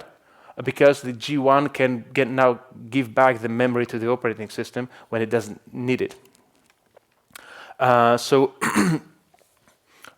me introduce, in case you're not familiar, Shenandoah GC and ZGC. Both are meant to work with large heaps, and they're supposed to have short stop-the-word pauses, which should not be proportional to the size of the heap, basically. So if you have like small heaps, I know a few megs, most probably these aren't for you, but if you have large heaps and you like to be like cool, parallel and stuff, and you'd like to avoid these long pauses, then you should consider them both, basically. So they have single generation. They don't have this this new and old generation. They just have one generation. The thing is that unlike G1, they are also compacting concurrently. So they need pauses for marking, more or less, and they perform the evacuation and the remapping or compacting or whatever it's called concurrently. And of course, because they're doing it concurrently, it raises new issues to be considered, to be aware of, or to like just get rid of, basically. And like when you're moving an object concurrently, basically, like from one location in the memory to another location of the memory, still somebody, like you didn't evict, you didn't remove this object because somebody is pointing to this object, right? I mean, this is how garbage collectors work. So you can't do two things atomically at the same time, like move it from old space to new space, or the from space to new to space, and also set all the pointers pointing to this old object to a new location. Okay, that's why, to make sure that the, let's say, the old owners of these pointers are not writing to stuff you just want to move to another part of the memory. I mean, as a garbage collector, they are jitting some loading and storing barriers. I mean, they are different, but they also need JIT. That's why they are very, I mean, they have very short pauses, but overall they're using a bit more CPU because of this. I mean, there's more work to be done, like when you're trying to reference or dereference or store something in your object, basically, because then there's JITted code checking if the object wasn't moved, basically. There's a very nice talk from Vox Days Ticino by Simon. I really recommend that. Nice stuff in a cool way, presented in a cool way. The guys from Netty, basically. So let's talk about Shenandoah, which is an experiment. I mean, both are experimental garbage collectors, both Shenandoah and ZGC. And it was introduced by Red Hat in Java 12. And that was initially that was Shenandoah 1.0, and now we have Shenandoah 2.0. And the cool stuff about Shenandoah and Red Hat is that despite it was born in Java 12, and I mean officially they are backporting it to Java 11, even to Java 8. I mean, not all builds in the world of Java 8 will have it, but if you choose like Adopt OpenJDK or on a virtual machine from Red Hat, you will have Shenandoah 1.0 and maybe in the future even 2.0, like in Java 11, for example. Sorry, yeah, 11. And this is JEP 189, of course. And to use Shenandoah, you have to first unlock experimental VM options like this, because this is experimental. So it has to be unlocked, and then you need to just tell your JVM to use Shenandoah GC. Of course, there are many more options, like to report on like how this stuff should be done and so on. It's just this is the bare minimum to do to benefit from Shenandoah. There's a wiki page, very nice. I really recommend you reading it. And there was also a talk given by Alexei a few times about Shenandoah, the garbage collector. That good, awesome talk. Really, like, I don't know, use it in train or something. And very nice article describing how it works, and it also has kind of benchmark, which I kind of let's say borrowed and adapted for this session. But all the credit goes to Alexei. I mean, it's not my invention. It's his. I'll try to show it to you basically in a minute. And Shenandoah GC got improved in 13. Now they're also supporting 32 architectures, and they respect the minimum heap size, meaning that the garbage collector won't give to the system more than XMS says, basically. So if you have this low barrier and maximum barrier of memory used, then it obeys, of course, the maximum and the minimum. And they also have this load reference barriers, which is like kind of internal stuff, but it allows further improvements in the future. And they eliminated a separate forwarding pointer word. We'll get to that in a minute. And they had that many tickets implemented for Java 13. So see, you guys are pretty active. And now we're getting to how Shenandoah works. Like, I'm skipping all the stuff about pulses and stuff. This is not a session on Shenandoah, but you should really like refer to one of the videos I have included. I mean the links. And this is how it works basically. So we have these objects, and they're originally pointing to this object. I mean, these are the references, so like they are like pointers, of course, and they are pointing to this object. And then you, as a garbage collector, or the garbage collector has to take this object because we want to defragment our memory. So we're taking it from space and putting it into 2 space, basically. And so for short time, there will be 2 instances of this object. And still these old owners of these references are pointing to this old object. So previously, in version 1.0 of Shenandoah, they had an extra field, like because this is like the object header, right?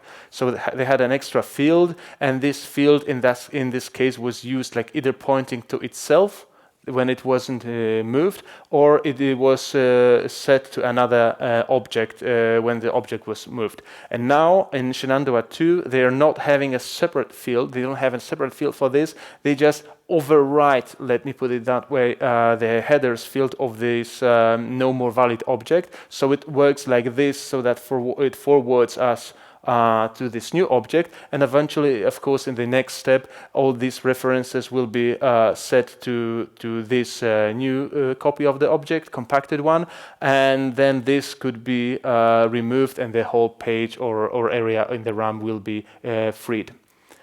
Because the whole idea about ZGC and Shenandoah is that they are compacting, and there's some research, and I mean, this is shocking to many non-Java folks, that when you have a lot of allocations of the memory, I mean, this is the specifics of the application, JVM or Java application with compacting garbage collector will perform better than manually free and malloc before. Because it's like with malloc you have to search for this area in the memory when you're like the amount you'd like to malloc will fit basically. And with compacting garbage collector, it's that simple, because it's at this end we like allocate this many bytes, and then you have like jump this thing and so on. It's a constant time basically. It's not linear. It's not nothing. It's just constant time. That's why it might be faster. Shocking to C++ people, but what can I do? Yeah, this comes from slides of Koichi Sakata, if I'm reading that correctly. This image is not my image. And let's talk about ZGC, which is also experimental. It got introduced in Java 11, and it's improved in Java 12 and Java 13, and it comes from Oracle. And there's also a very nice ZGC wiki page. and they improved it in 12 because now it can also unload classes. When some classes are not needed anymore, they can get unloaded to save memory.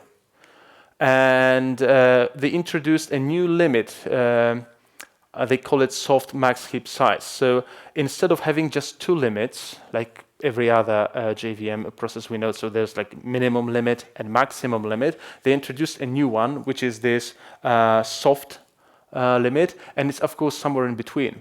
So before reaching this soft limit, ZGC will get more and more aggressive, basically trying to obey this soft limit, thing like quota or something, from the disk usage world.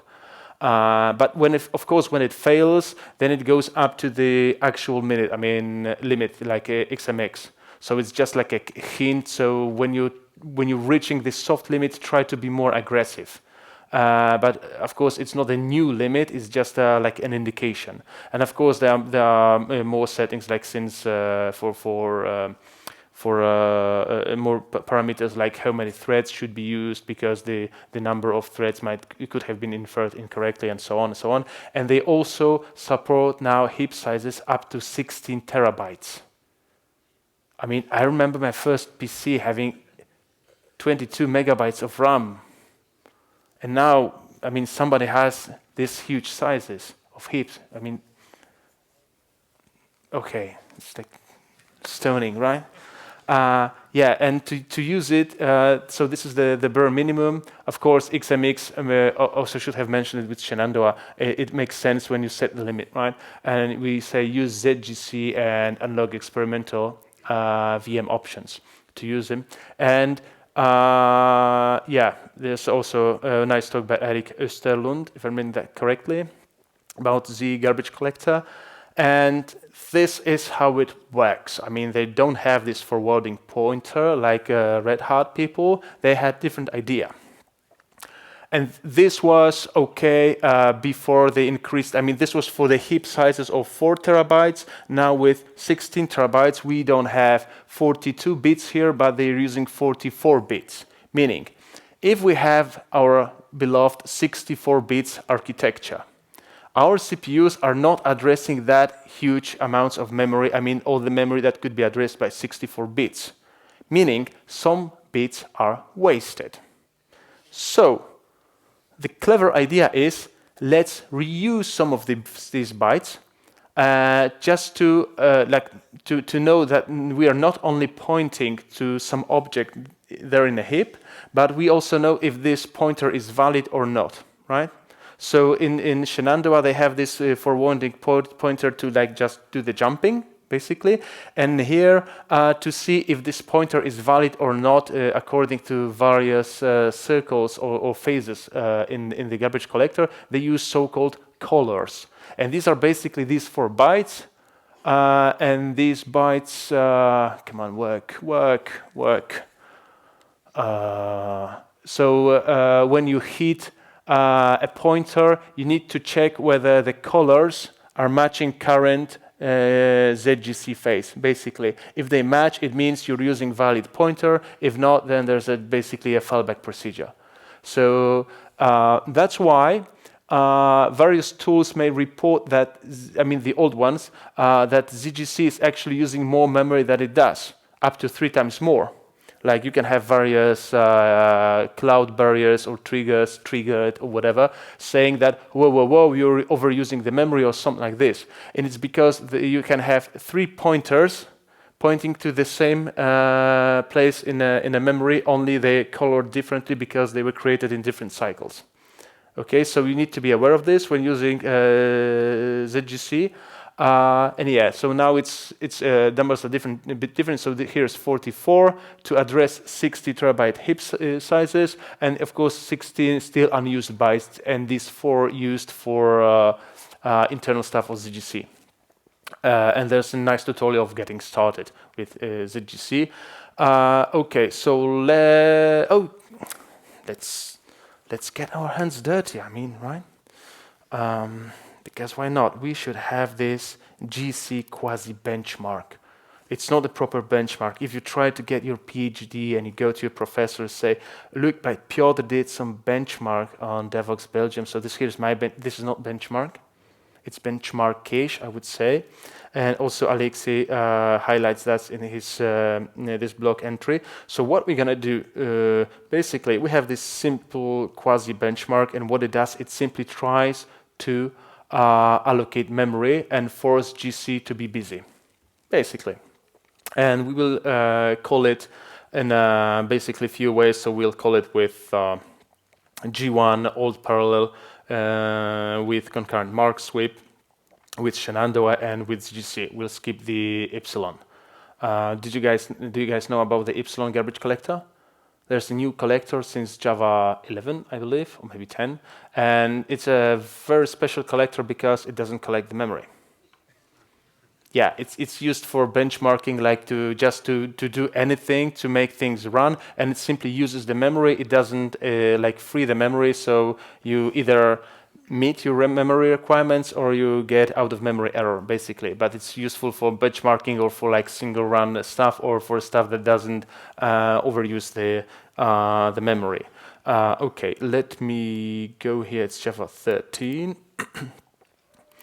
All right, so let's go to where am I? Okay, so let's build it. Gradle build. Just in case, yeah. So it's warning about this formatted because it's deprecated for removal, as I have shown you. Let's go to build and then classes main. Sorry, Java main, yeah, and we should have the packages. So let's run the first one. And what I'm also going to use here is I'm going to use a flight recorder. Are you using flight recorder? Okay, if you didn't raise your hand, at least you should take a look what flight recorder is. Likely you're in a good room. We'll do just a brief demo of Java flight recorder. Basically, the concept is like in the aviation. We don't build our planes to record the like the parameters of the flight, you know, the altitude, velocity, and stuff, and what the pilot said in the cabin, or yeah, the cabin crew. But if sometimes, unfortunately, the plane crashes, we have this black box, which is actually orange. But we have it, and then we can analyze the contents stored inside, so we can like figure out what happened during the flight.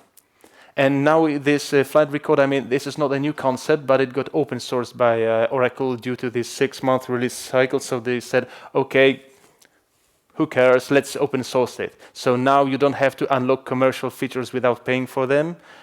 It's like, and it's not anymore commercial feature. It's for free. It's open source. So basically, we tell our JVM here with this XX start flight recording that we want to record certain parameters of the flight of this JVM, and it's being stored in a TMP G1 in this first line. And anyone can tell me what's wrong with such approach.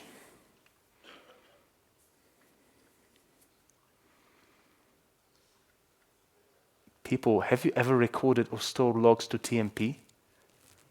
Exactly, don't do that. I mean, again, it's demo only, right? Because TMP can be sometimes you have to hard reboot server or something, and these things will vanish. So what will you analyze after the reboot? Nothing. That's why it's only for demo purposes, so I don't have to clean it when I reboot my machine, but it's not server, okay? Okay, so let's run it. Let's run it. Yeah, so it's this quasi benchmark running with G1, and we are taking a look at this real time. Like, imagine we have a clock on this wall, and it would show us like 5.5 seconds that this program took so much, and we recorded this to this TMP G1. Let's run the other ones. Let's see how they perform. Copy, paste, and run. So parallel alt. Yeah, it might take a few seconds. See, the XMX is 4 gigs and XMX is 8 gigs, so it should like gradually increase the come on, like, why did they deprecate you? Oh, now we know why. 14 seconds, as you can see. And now it's time for concurrent mark sweep, which is deprecated. And if my Twitter reads are correct, it should get removed from Java 14. Good job. Okay, still recording. So now we can see, now we can get the taste. I mean, it's artificial application, but you can get a taste how these garbage collectors are performing. And that's why we have G1 as default one. See, 15 seconds, almost 16. Okay, let's run Shenandoah. At least I have a long time to talk to you, okay? Enough time. Okay, except that Shenandoah finished in like 2 seconds, so sorry. I can't be too verbose, apparently. Let's try ZGC. And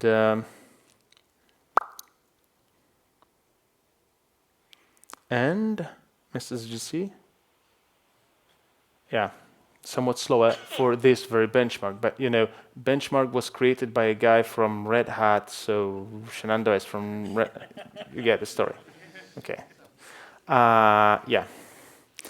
One thing it warns us, I mean, Flight Recorder warns us, is that it can't support the leak profiler for ZGC and Shenandoah because it's new stuff and they didn't create it and so on. It works for G1. Okay, so we have our black boxes recorded, right? And now it's time to open them. Let's save a few seconds, and I already opened them in Java Mission Control. This is like based on Eclipse, you see, but it's Java Mission Control 710 something. So basically, you record these JFR files, and you store them, and then you analyze them using Java Mission Control. And let's see this concurrent mark sweep. Whoa, so much red. So much red. You see the GC pressure, see here, I mean, these are the results of automated analysis. And it shows us that there are certain issues with this program. See, almost everything related to GC is red, basically. And we can take a look in this memory, see, so it got occupied and so on. Let's take a look in the garbage collections. And here you see for various like threads or stuff, you see the longest pause and sum of all pauses. Okay, so the longest pause was almost a second. I mean, the application wasn't responding to anything or not doing anything but garbage collecting in the worst case for almost a second. Let's take a look at this parallel alt, also like say quite red, and let's see. Oh, this is better. It's like 750 milliseconds. Better, but still bad, right?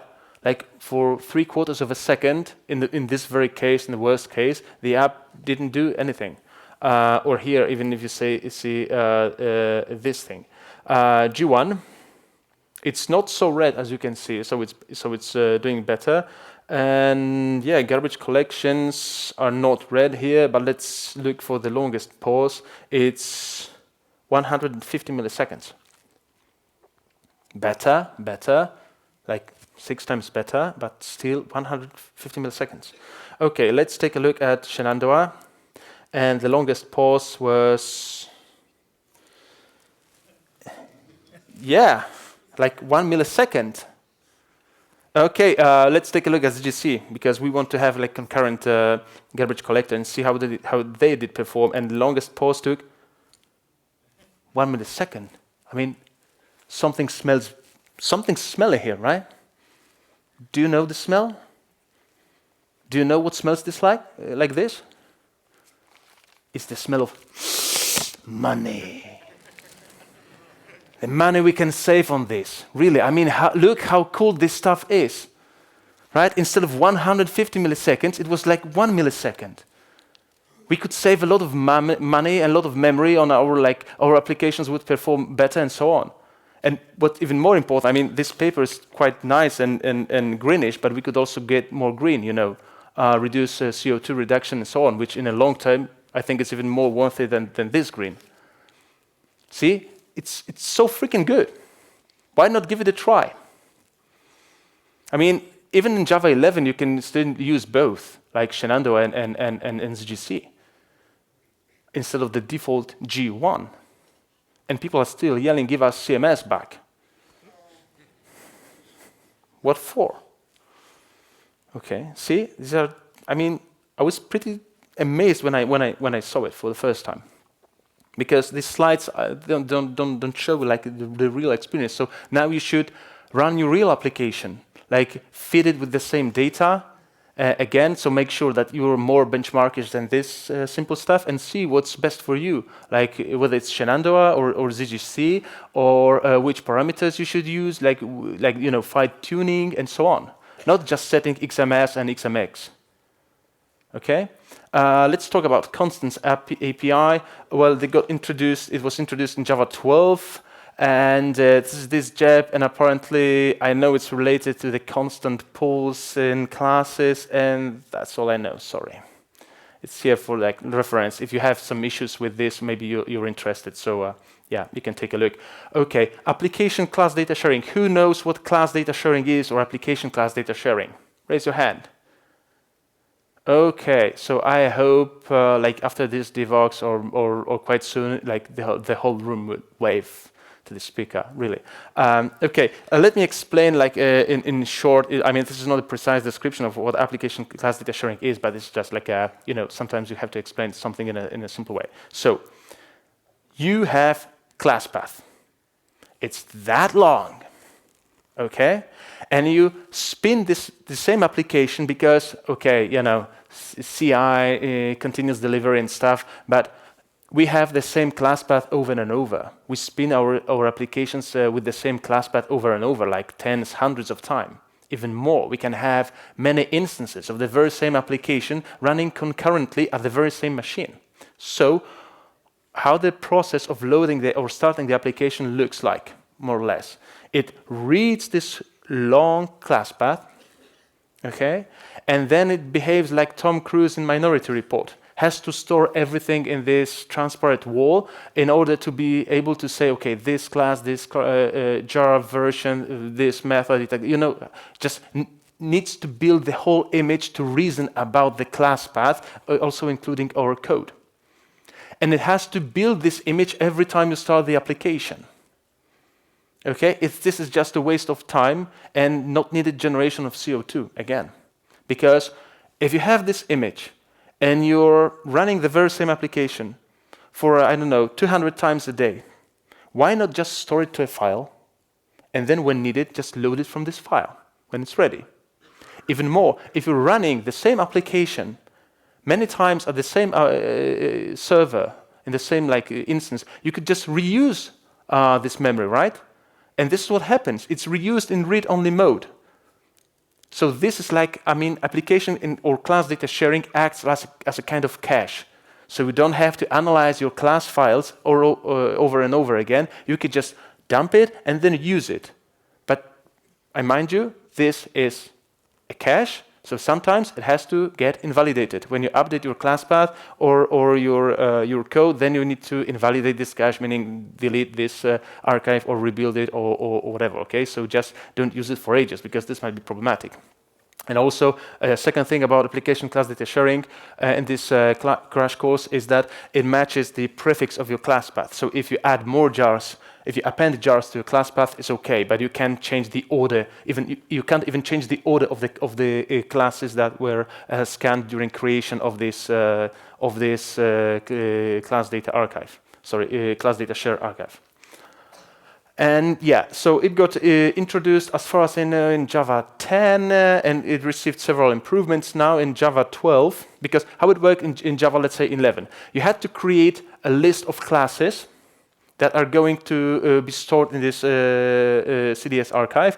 Then there was a special call to dump this archive. So it was let's say, it wasn't even a dry run of the application, and then there was a third call, and in this call, finally, you could use this archive, basically. So it resembled the way we created our RMI stubs, 15 years ago or something. And now in Java 12, we don't need to share dump this archive for JDK classes itself. I mean, since Java 12, it's not a business of the installer. When you just get your JDK, you will have this CDS for Java installed, coming with your JDK, basically. And in 13, it got so much improved that we don't need these steps anymore. We can just tell our JVM, hey, listen, When you finish, please dump this archive for me, okay? So I can use it next time I run the very same application. And that's it. And now it's like very cool. Okay, so let's take a look how it works, because in code we trust.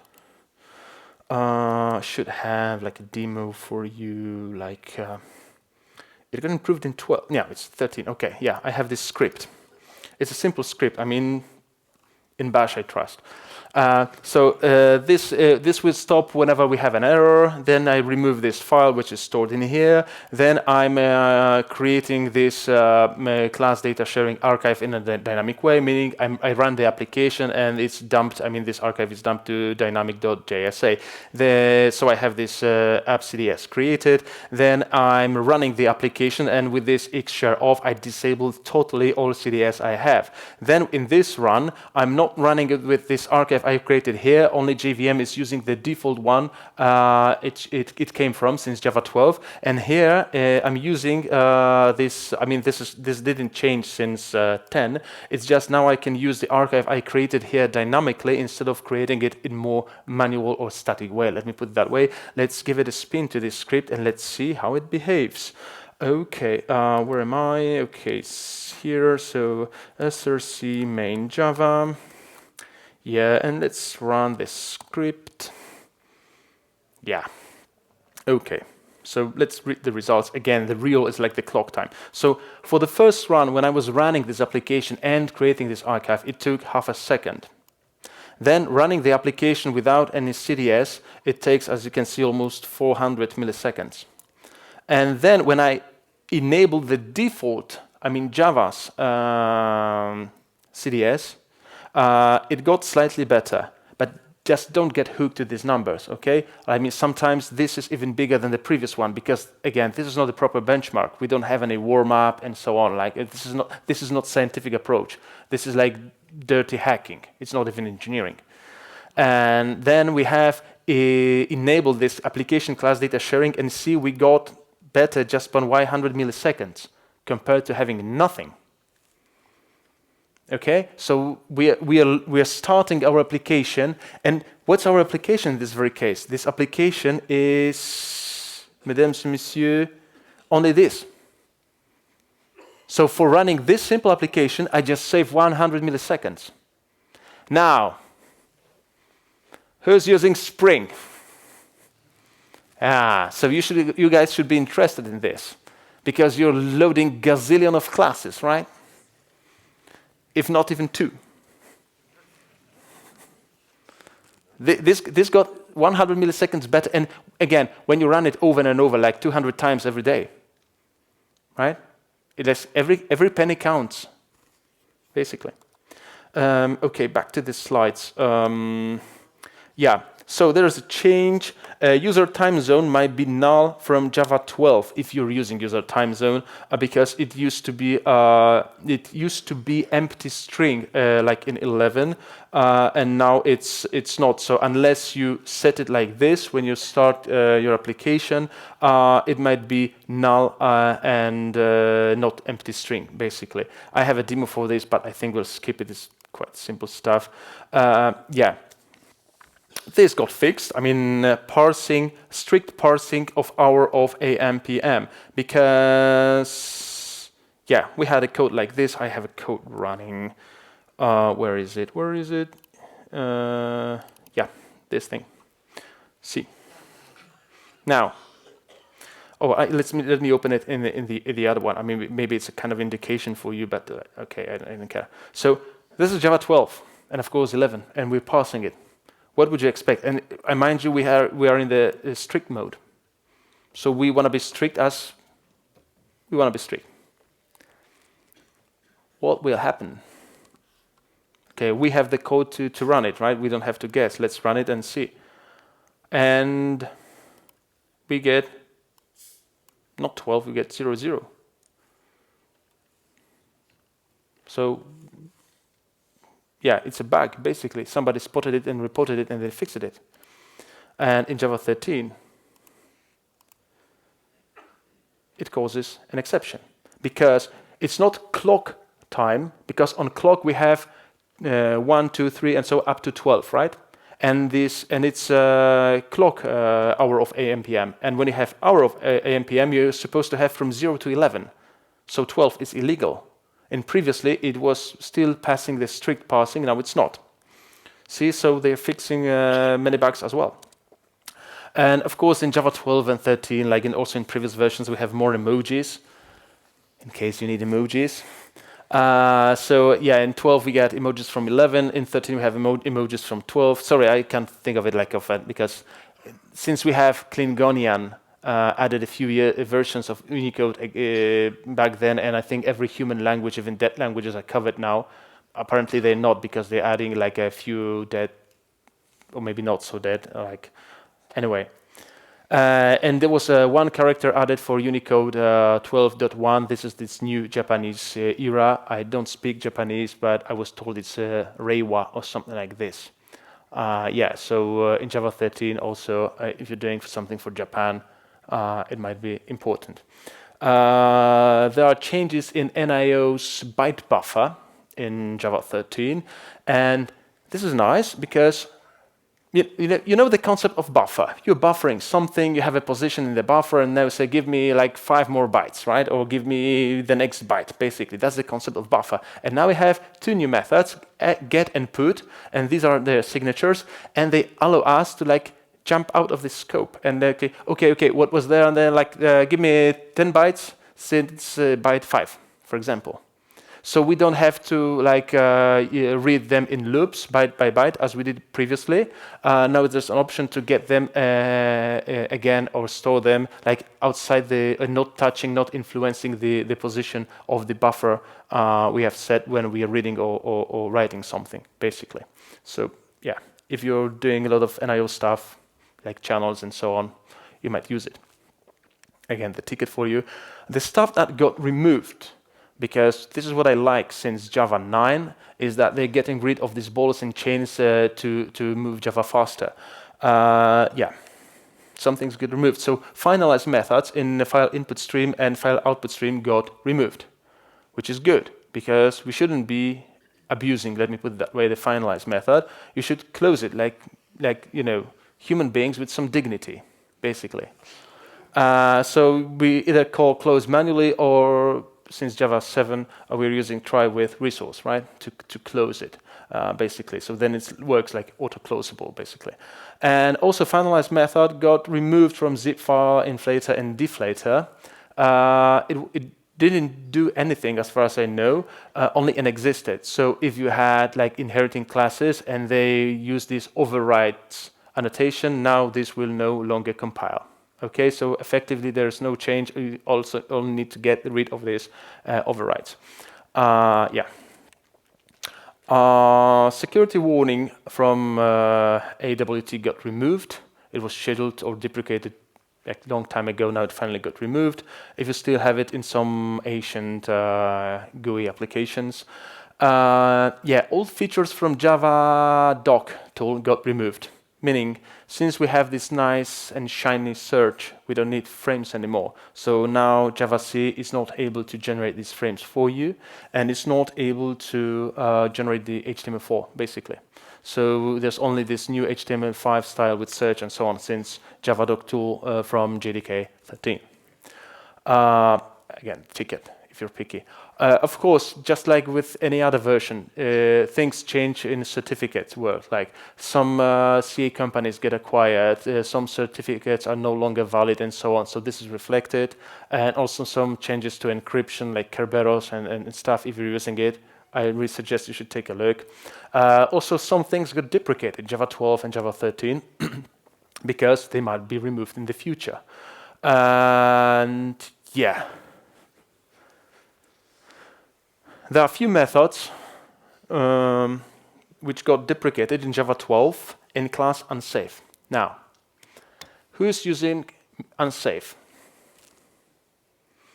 Great. I mean, you guys get jealous. You get jealous. Sorry, you get jealous?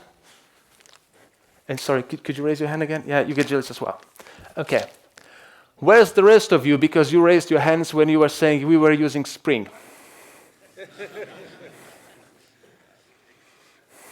You're using unsafe as well. most probably. Only you don't know that, or you didn't know that till now. Another little riddle: which class is this? I mean, what's the fully qualified name of this class? Sun is gonna save. Some people say, okay, let's check it. Let's check it. Why not? We can dive in the code. Let's go. Sun misc unsafe, right? And there was this method. How was it called? Get object. Okay, and it's not deprecated. What the heck? Because there's internal unsafe. When we dive deeply, I mean, this session is about deep dive, and here we get this get object. See, these are cross out, and it's JDK internal misc unsafe. It's not. I mean, the old unsafe is wrapping the new unsafe. Basically, this is the way they approach to clean this stuff. So these are these deprecated methods. They're scheduled for removal. Only they couldn't do that instantly because JSR 166. Let me see if it loads this time. It does. See, do you recognize these fellas? They're still using these methods. That's why they're deprecated, but they need to redo this stuff before they can remove it from this internal unsafe. So in case you're abusing sunmisc unsafe, just watch out for the future, or use JDEBs and stuff, basically. Also, Devoxx security certificate and the company got deprecated for removal. I mean, it was deprecated since Java 9, I believe. Only this time they said it's deprecated for removal. I mean, they're using this enhanced deprecation approach. And yeah, and also these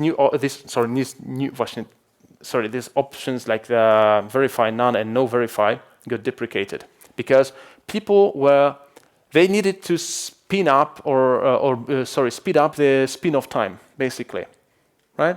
So they were abusing these switches to I know my code is okay, just load it and don't check it. I mean, security-wise. So now with application class data sharing, you can use it to speed up the time of your booting or your starting, and you don't have to use this xverify, because their verification is still done and should be done, and it should prevent like malicious code or something like this, basically the misbehaving code. So if you need better times, just go for AppCDS, not no verify, basically. Who was using RMI in the past? EJB doesn't count. Still some hands. Okay, who was using RMI in like Java 4, 1.4 and before? Yeah, my fellas. Yeah, I was using it again. Were you using RMIC to generate these stubs, to make these calls and so on? Yeah, I see you guys nodding. Okay, so since Java 5, it's not needed because these stubs are generated dynamically, and finally they decided, okay, so it's time to remove this stuff in the future. If you're using Mac, you're no longer able to use the swing motif look and feel. You should be using the metal look and feel instead of this. And if you're using Linux machine with GTK 3.20 or above, it got unsupported by swing. I mean, not that swing doesn't work, only this GTK plus look and feel. Let me show you a demo, because quite surprisingly or not, dpkg -L and grep GTK. See, in this machine I'm using GTK version 3.24. So, 3.22. That's why it's above the, of course, this above part. So let's see how it behaves. And I have this swing demo. Let's run this demo. It's a simple. I create a progress bar. I create a slider. I add them to this frame, and we'll see what happens. Basically, I mean, we're engineers, right? So, so this is what happens. I swing this, and then cool, yeah? Very productive stuff. Anyway, but you say, okay, what's the issue? I mean, it's working, right? What's your problem, bro? It's working. It's just it doesn't work the way it's supposed to work, or the way it used to work. Because when we set it as to tell it like not to use the JDK version from the operating system, but do it manually, please. When I set this as like tell it to run as if it was JDK version 2.2, then it will look. Yeah, now it works differently. Now it's different. Basically, you see this orange bar, for example. So this is how it should look like, and it didn't look like with like 3.22 because of these incompatible changes in GTK plus. Basically, the other thing you can do, you can switch the look and feel. Let me just remove this thing to make sure that it doesn't interfere. So if you're using Swing application in GTK, yeah, so you can lose, yeah. Do you guys remember that? This look and feel? Yeah, sounds like good old times, right? Maybe not so good, but definitely old. Yeah. But when we were studying Java years ago, this is what we did as well. I mean, yeah, oh, this one. Yeah, but it's working. It still works. That's for sure a benefit for that. And yeah, there should be also, sorry, because I'm preparing for the next demo. Yeah, this is what you should do. Just change your look and feel or set that the older version of GTK. Apparently, I mean, I would really like in this very moment to keep your fingers crossed, because it's the first time in my life as a speaker when I'm going to do a demo using Windows. Really. I mean, I was saving this special occasion for the biggest Devoxx. And apparently, you know, there are DOS attributes on directories in Windows, and it looks like files is hidden was giving wrong results in Windows, basically. I wasn't aware of this, first because I not much using Windows, but I have this virtual machine in here, and I have this, I have directory and file, and this is my file lister, a little program. Let me show you how this program looks like. What it does is, it's the other one, I guess. It should be the other one, or no, maybe. It was in the original. Really? Yeah. Thanks.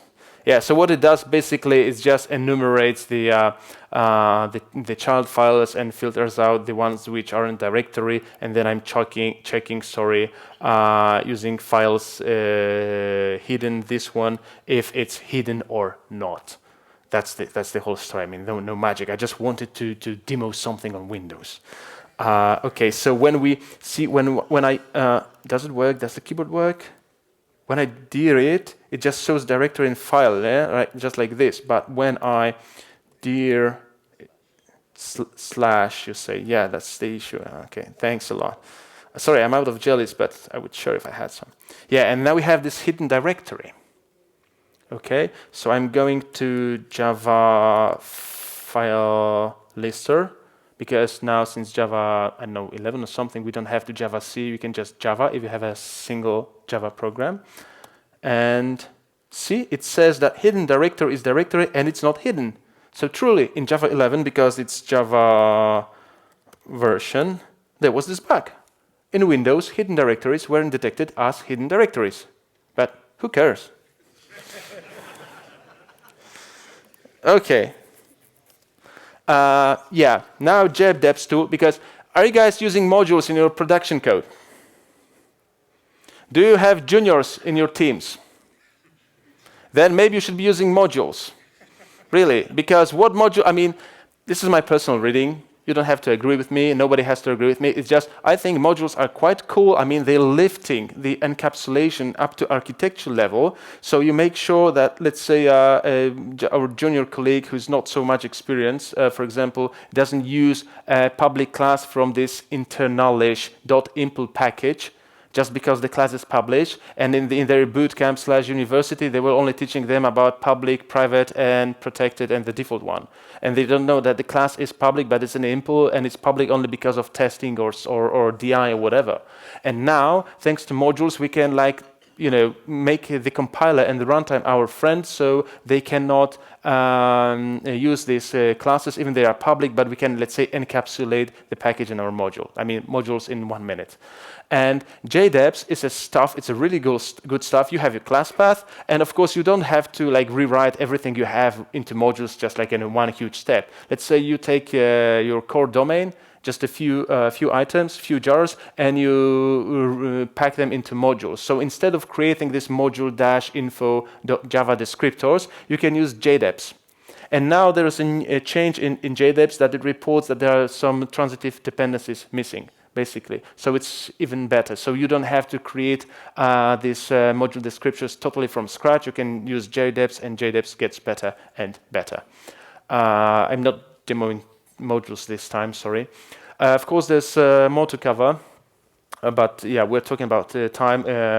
We still have, I don't know, like 20 minutes or something left. I think you might have some questions, or if you don't have any questions, like here in public, we can talk. Like I'll be here till Friday, and really, especially if you're interested in these garbage collectors. Okay, I know they are guys from Oracle. Like, okay, Oleg Shelaev is mainly into Graal. He's not into ZGC, but surely he knows more than I do, and he knows for sure he knows the people who know more than we do in this room.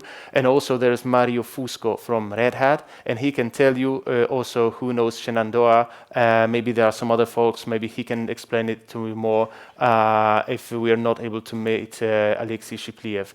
For example. So there's more to cover. I really suggest you should guys read the freaking manuals. Again, reading for a few minutes can save you hours of coding. Remember this. What the future brings.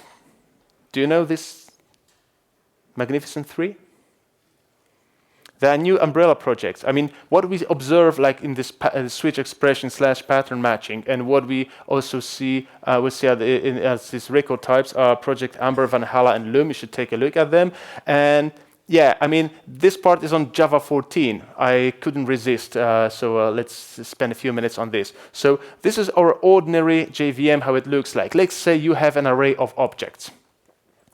And we don't have actually objects in this array. What we have are references to these objects, and these objects are somewhere out there in the heap, basically. So we just have references which are pointer, because we have this point class and it has two doubles, like x and epsilon, for example, right? So this is how our JVM looks currently with this part. I mean, this is our array, and these are the objects somewhere out there, and each object has the header. And you see, we're wasting so much memory, and also because there's this memory alignment mechanism in a heap, we use that many bytes per each object to have this alignment ready. So like wasting memory is one thing. The other thing is we're not using CPU caches. That's why so many people in Java world are still obsessed with primitive types, because primitive types are really stored in this. Like if you really had doubles, there would be one double, another double, third double, and so on. And if you just have the big doubles, or you just wrap them in an object, you have this extra memory. And it's just, you see, every header of these objects looks exactly the same. It's redundant memory. So the idea behind so-called value object is to be able to create objects which are objects, but which are treated like primitive types. Meaning, so we can create our own integers or booleans. So they can be packed in memory like this, basically. So with Project Valhalla, if point is set as value object, then we would have this in memory. Or this, so we won't lose memory for headers and which are the same and so on, because we would keep only one header for the whole array. I think it should be somewhere out here, or they changed something and I'm not updated, because we need to have a kind of a header or something, because we need to kind of have also modules and so on. And thing is, I've shown you the records. These are value objects. I mean, they're not going to make it in Java 14, but they are like for later releases. But we could also have, as far as I know, record types which are value objects. so that we can use them with, like, combine them for pattern matching and so on. I mean, I don't know about you, but I get pretty excited about this when I think about this. And yeah, this is like pre-Halloween news from last week. So records from the JEP 359 made it for review. I mean, the compiler, Javadocs, and so on. So odds are we will have them in Java 14. I mean, you know, with this dereferencing, maybe we'll have something more with this new switch expression and pattern matching. We'll see, but for sure records. I mean, everything looks like we will have records in Java 14. Basically. So, heel erg bedankt. Merci beaucoup. Ich bedanke mich. Thanks a lot and dziękuję bardzo. But I'd like to ask you just one more thing. I'd like to ask you to always, and for every speaker, not only at Devoxx, just like your local meetups and something, provide your feedback, really. If your feedback matters, your feedback shapes the next sessions you'll see, it shapes the speakers and so on. I accept feedback in any form. If you give me paper form, it's also okay. I will accept this. If you're afraid of using this Devoxx application due to whatever reason, there's a simple Google form with just 4 answers. And from my point of view, it's anonymous. I mean, I'm not Google. I can read something. So please fill this form if you're not willing to fill the Devoxx feedback application. And here are the codes of these demos I have shown you today. They are on GitHub. They're like open sourced and stuff. And here are the slides from today. If you have any questions, we still have some time. I mean, sorry, I'm out of jellies for today, but I can still answer some questions if you have any.